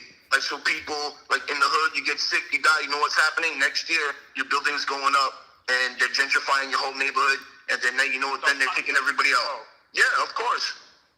It's just like they do with the regular vaccines. Like when they have a bad batch of vaccines that's overloaded with mercury and is giving our kids autism, they're not pumping these rich white kids with that. No, they send it. No, they send it over to. They send it over to Africa. They send it over to Africa and India for them to take it. I ain't gonna lie, I'm not taking no motherfucking vaccine, man. They can, man, get the nigga. I got to see everybody take that shit in the physical, nigga. Like some people I personally know, and everybody I fuck with is niggas like me. They not finna fuck around with that shit. My T lady a nurse though. My mama a nurse, so she'll be able to give me information on how it's really, really looking. You see what I'm saying? So I'll for sure keep everybody in the chat updated, man. Yeah. All my political partners will update it. So we don't take that shit. Huh? I said my mama a nurse too. She we don't take it. Like my thing is, like, I would like people like to really think about it, like really try to comprehend. You're gonna take something that gets you sick so you can get used to the sickness. How fucked up is that? I'm taking flu That's shots. my big problem with vaccines anyways. I'm not trying to, don't give me a little portion of the flu. Don't give me a little portion of measles. Don't give me a little portion of smallpox. I don't want a little portion of none of that shit. Let my body fight it off like it's supposed to. I'm a healthy human being. I take care of myself. I drink a lot of water. I exercise. I eat right. I can handle it. If I can't handle it, then it's my time to go, and that's how I'm gonna go. But I take the flu shot. I have taken the flu shot. It's crazy how they don't tell you how to keep your immune system up. Like the doctors, they don't tell you all of that, but they just tell you, hey, you know, you need to take the flu, take this. Yeah. it's because they be out of business. Oh no, absolutely. Yeah. But I'm telling you, like, they don't tell you like the whole sea moss and turmeric and ginger, lemon water. They don't tell you about all of that. Like to be healthy, they're just like, hey, you know, take this. This is gonna help you out. Why you gonna give me a disease in a disease? Right now, turmeric. Turmeric is very good for everyone watching. Yeah, turmeric, ginger, all of that. Sea moss, green tea. What was that one? Sea moss? Sea moss. Sea moss? Sea moss. Sea moss is good. Turmeric. Get that nano-colloidal silver in you if you can get a hold of it. Apple cider vinegar is good. Yeah. Yeah. Is that silver you drink? No, it's colloidal silver. No, it comes in pills. You can get it in powder form, but usually it comes in pills. You can get it. You can go online, probably Amazon, and look for it. You can probably get it. Okay. Yeah, I'm not fucking with none of this shit. What do great? The only thing the government can give me right now is a fucking stimulus check, man. Well, That's it, and we ain't got that. You're gonna be waiting for the minute for that, bro. I ain't even waiting on that bitch. I don't know if we're gonna get one. Like I say, I'm very blessed in my situation of what I have going on, working everything out. I'm blessed right now, man. I mean, I don't have the best car. I love my car though. I got an '84 Monte Carlo. I don't know if y'all ever seen. I posted it to like the YouTube, Instagram. Hey, does it get you from point A to point B? Exactly, and that's why I said I'm blessed. That's all you need. You wake up every day. You breathing. Yeah, I'm breathing. I mean, you right. So yeah, I mean, I'm blessed. I really. For Thanksgiving, I mean, every day you should give thanks, and especially not on no colonist day. Yeah. Especially on no stolen land day, colonist day. We don't do none of that. Yeah. I'm thankful for everything I have going on with my situation. So I just I'm blessed. So I don't even need when I need that 1,200 because I feel like you can never have too much money. So there's always something to do with the money. Even if I was to give the money away, it's free $1,200. I mean, I might just want to go out and eat a $500 meal with that. Even if I was a rich nigga, somebody give you $1,200, you gonna find something to do with a free $1,200. Rich nigga want $1,200 for free. That's what I'm saying. Rich niggas is like, okay, this is something to do. Even if I'm a nigga that like to gamble, I might go buy an expensive bottle of liquor or whatever, you know. You gonna spend it how you spend it in your tax bracket. So the 1,200 is always wanted and needed. But I'm saying like it don't make or break me. And there's people out here right now, bro, that really, need that 1,200. They like on they fucking last right now. Yeah. Well, what they should do is, and I said that earlier in the chat, I was talking to somebody else, is that they should put a freeze on all bills, meaning that if you save like for the next 6 months, like they just freeze the bills, but they don't do it. It's because of the banks, and the banks are private owned, and so whatever mortgage or bills you have, like it goes through the bank, and the bank always wants their money. Like if everything just shut down, and like say you owe 6 months of rent, but everything's shut down, it should go from the 6 month on until everybody starts working again, and you just pick up from there. You shouldn't owe an arrears, or you shouldn't owe no back rent. It just should shut down. Nobody's working. Nobody can work. Nobody can make $1. Can't even put food on the table. But you want me to pay some rent? $1,200 ain't really gonna do nothing, bro. 1,200 ain't shit, man, for people who got bills. It's not gonna do nothing, bro. Because you put a lot of people's rent is $1,500. $1,200, you still out $300. You still got food. You still got kids. Like there's so much. There's more that goes into it. That some things that just need to be free, and some things need to be like, hey, you know what? Don't even worry about this. Yeah, we saw that, OG Breezy, not to get off subject. Did y'all see this video of this girl fucking another nigga on her nigga's live? Like he's on there and like she went like, they went live together and she's in the bed fucking another nigga and she was like, oh, I'm sorry. Yeah, she's like, I'm sorry, babe. And he was just there looking like he was about to cry. that had to be a prank, bro. I thought it was fake. Oh man, what's wrong? They made it look very real. I'm not gonna lie, dog face. That nigga need a Hollywood job if he was acting, because that nigga looked fucked up. He also looked like he was 15. Yeah, he looked young too. He looked like a 17-year-old. It looked like his eyes got all watery and he was just there staring. And she's like, oh, my bad, babe. He might was like a 19. Hey, then the nigga was like on, like, bro, that nigga was gunning her, bro, because she was like laying flat, dog. She was laying flat on her stomach, nigga, like, and the nigga was like behind her, like, with his head on the side of her. That's the gunner bitch position, nigga. Like, I do that, like. But he couldn't have been smashing it too crazy because she wasn't hollering and she was able to talk. So, Well, no, he wasn't fucking her in that moment that she was on the phone. But I'm saying, okay. it was like he was over her laying like, that nigga's comfortable, like, he digging in that bitch. Like, you know what? That told you that's not the first time. exactly. But then again, it could be the first time, because when I fuck a bitch for the first time, I'm going ham on that bitch, dog. Yeah, the first time, you gotta make your impression. I didn't used to think like that at first, but now it's more so like me getting what I want out these bitches the first time too. Like, yeah, but then you see shit. What kind of mood I'm in, bro? But see shit like that. See, but she doing shit like that with her doing that, going live like that, disrespecting her man, whoever it was. You see, and then if he goes and grabs a gun and caps both of them. Now he in the wrong. he would be in the wrong though, nigga. You gotta man up out here, nigga. It's plenty bitches. No, I agree, but some dudes is like, nah, man, I ain't letting that go. Gotta let that hoe go, nigga. Bounce back and stun on that bitch. Go get you a threesome, nigga. Yeah, that's that Puerto Rican love. That's that shit. Hey, nigga, when some shit like that happen, nigga, you gotta turn up on that hoe, nigga. They'll cut you over that bitch quick. Oh, hell yeah. Hell yeah. They show up at your crib, 3 o'clock in the morning, they show up at church. Like, yo. They show up at church. Yo, they show up at church ready to cut you. Yeah. Damn, that shit crazy, bro. Big man. No. Thank you for connecting us, man. No, it wasn't no, but you know what? Yeah, I know. I just wanted to do it for the entertainment, man. It was entertaining. I was like, it's entertaining. We having fun, man. We vibing. Nice meeting you, Tyson. Oh, of course, man. Yeah, no doubt, man. Likewise, bro. Yeah. So good, man. For shit show, we locked in, brothers. Appreciate y'all, man. All right, man. All right. All right, big man. All All right. right, homie. It'll be good, man. I'll check y'all guys out. Peace. All right. All right, yo.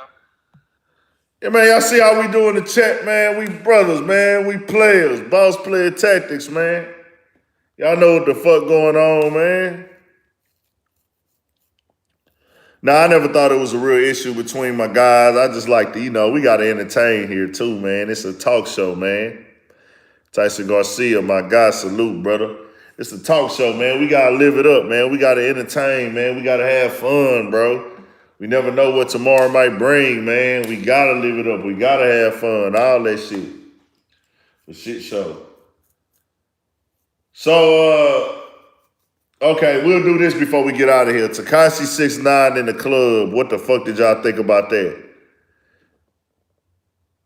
Who is Ian? Ian, get Ian on the line. Ian, where you from, dog? Ian, where you at? Oh, Slid.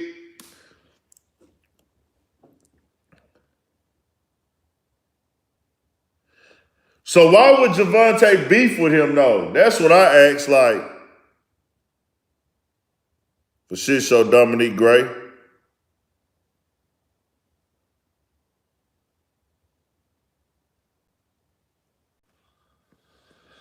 But, bro, it was no point, bro. Javante is a boxer. You a boxer. You a successful boxer. Dog, don't fuck off your career behind this nigga Tekashi 6ix9ine, bro. It's not worth it. Tekashi 6ix9ine will everything, and I'm not wishing nothing on nobody. Everything that Tekashi 6ix9ine fate is sealed. You're not gonna walk away from this type of energy, bro. You just not. You fuck around and get hurt, can't box no more. Fuck around, catch a mean ass case. Then he gonna tell on you. You know what I'm saying? Like Lisa Justice said.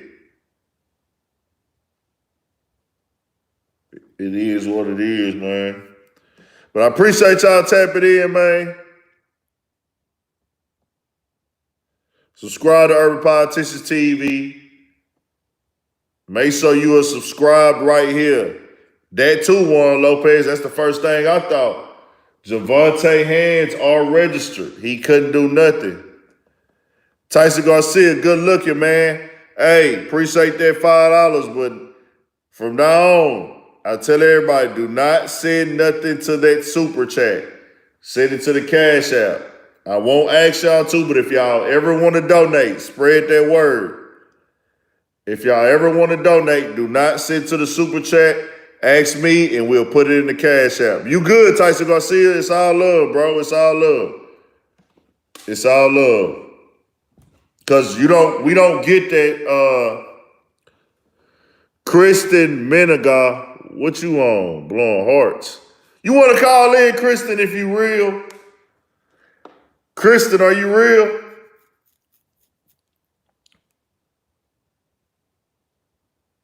The super chat keeps the money. Like, I don't see any of that money. We don't see any of that money. And then they actually take like 35% or 30% or something. They take 30% of the money, and then it's got to get built up to a certain amount after 3 or 4 months or some shit. Some shit like that. It's crazy. It's better to send it to the Cash App. I really need to get that shit set up to where all that shit stays on the screen. And I ain't going to act like I created the idea on my own. The idea will be coming from Star. Star has it on this shit. Oh, girl, man. Who was the girl that was blowing the kisses, man? You want to call in? Tap in, man. We like to tap in with the ladies, man. We don't be doing no crazy talking and shit. We ain't got to talk crazy. We just like to have females call in. It's player. One thing about this motherfucking, about this damn Urban Politicians political campaign, we have had a lot of females call and tap in. They can't say we don't be having no females call and tap in, right? All my political partners, females be calling and tapping in.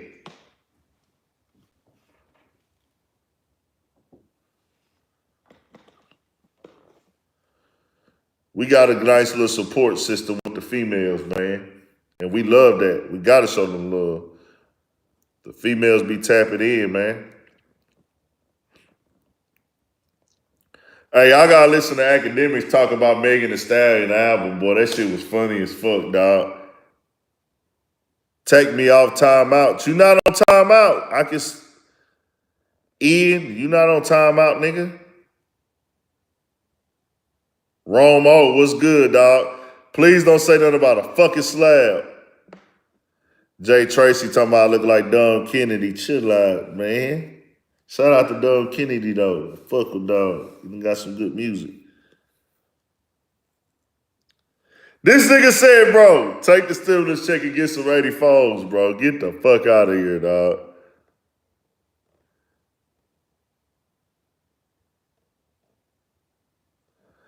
No, that's not the same thing, OG Breezy. This is not no beef, bro.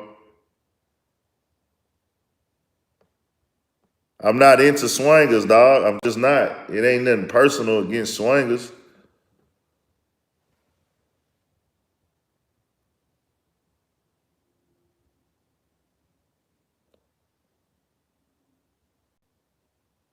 Yeah, Tyson Garcia, we need like 3K, bro. 3K. We need like a 3K stimulus check, dog. For real, for real. We need like 3K. 1,200 would be an insult at this point.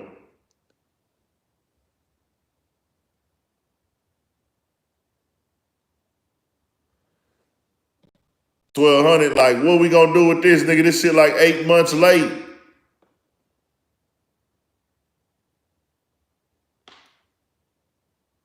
No 26s. I don't want no 26s. I actually got the cash right now to go do everything that I need to do with my car. The IROX, like 1,500, Williams and tires. Paint job, I can get whatever level of paint job I want to get. I drive my shit every day. That will be, I could really get a paint job because I drive my car every day with a little bit of gloss and shit. $500, $600. That's $2,100. My interior redone all the way to the T. That's $1,200 to $1,500.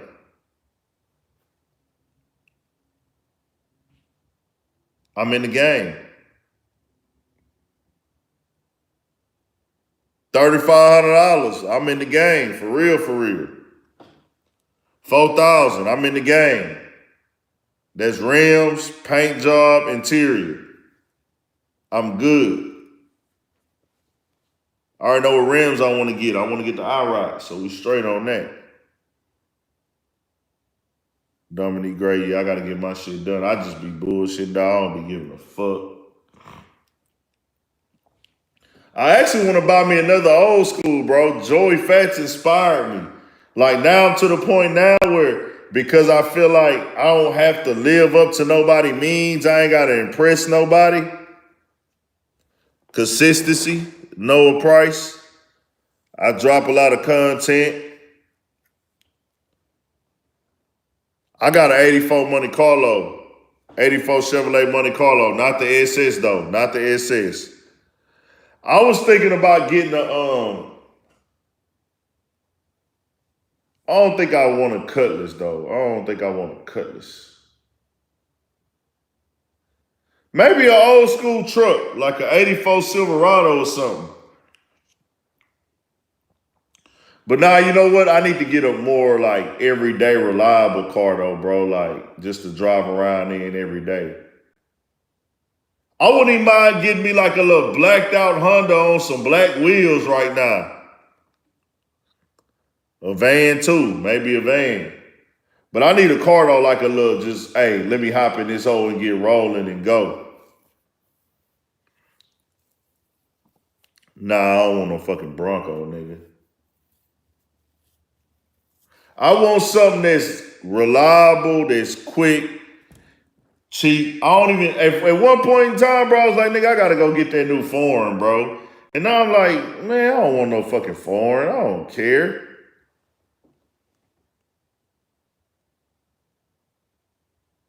Shout out to 4Runners, but I ain't gonna buy one. 1998 Ford stick shift for shit show. I don't know how I'm gonna come, man. Who knows what I'm gonna do with that car situation, man. I know I want to get another car though, just to have, play one day, play one another day. Acura, the Gremlins, all this shit.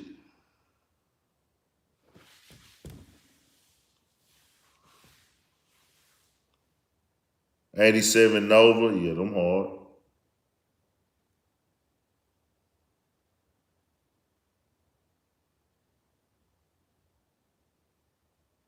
No, I can't do no Pinto on Lopez. I'm like 6'1", dog. I gotta have something with some size, man. I'm like 6'1", 6'2". I'm tired of the motherfucker for like.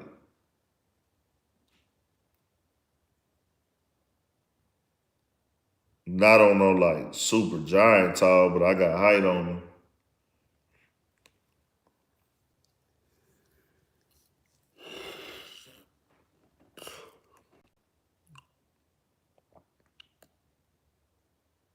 Nah, I ain't never drove no stick shift.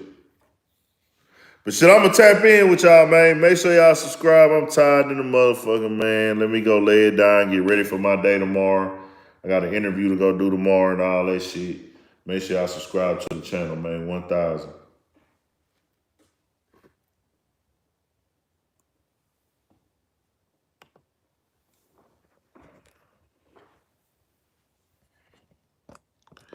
We gonna get back on those, OG Breezy. I just gotta find the time, bro. We gonna get back on those. That's my bro.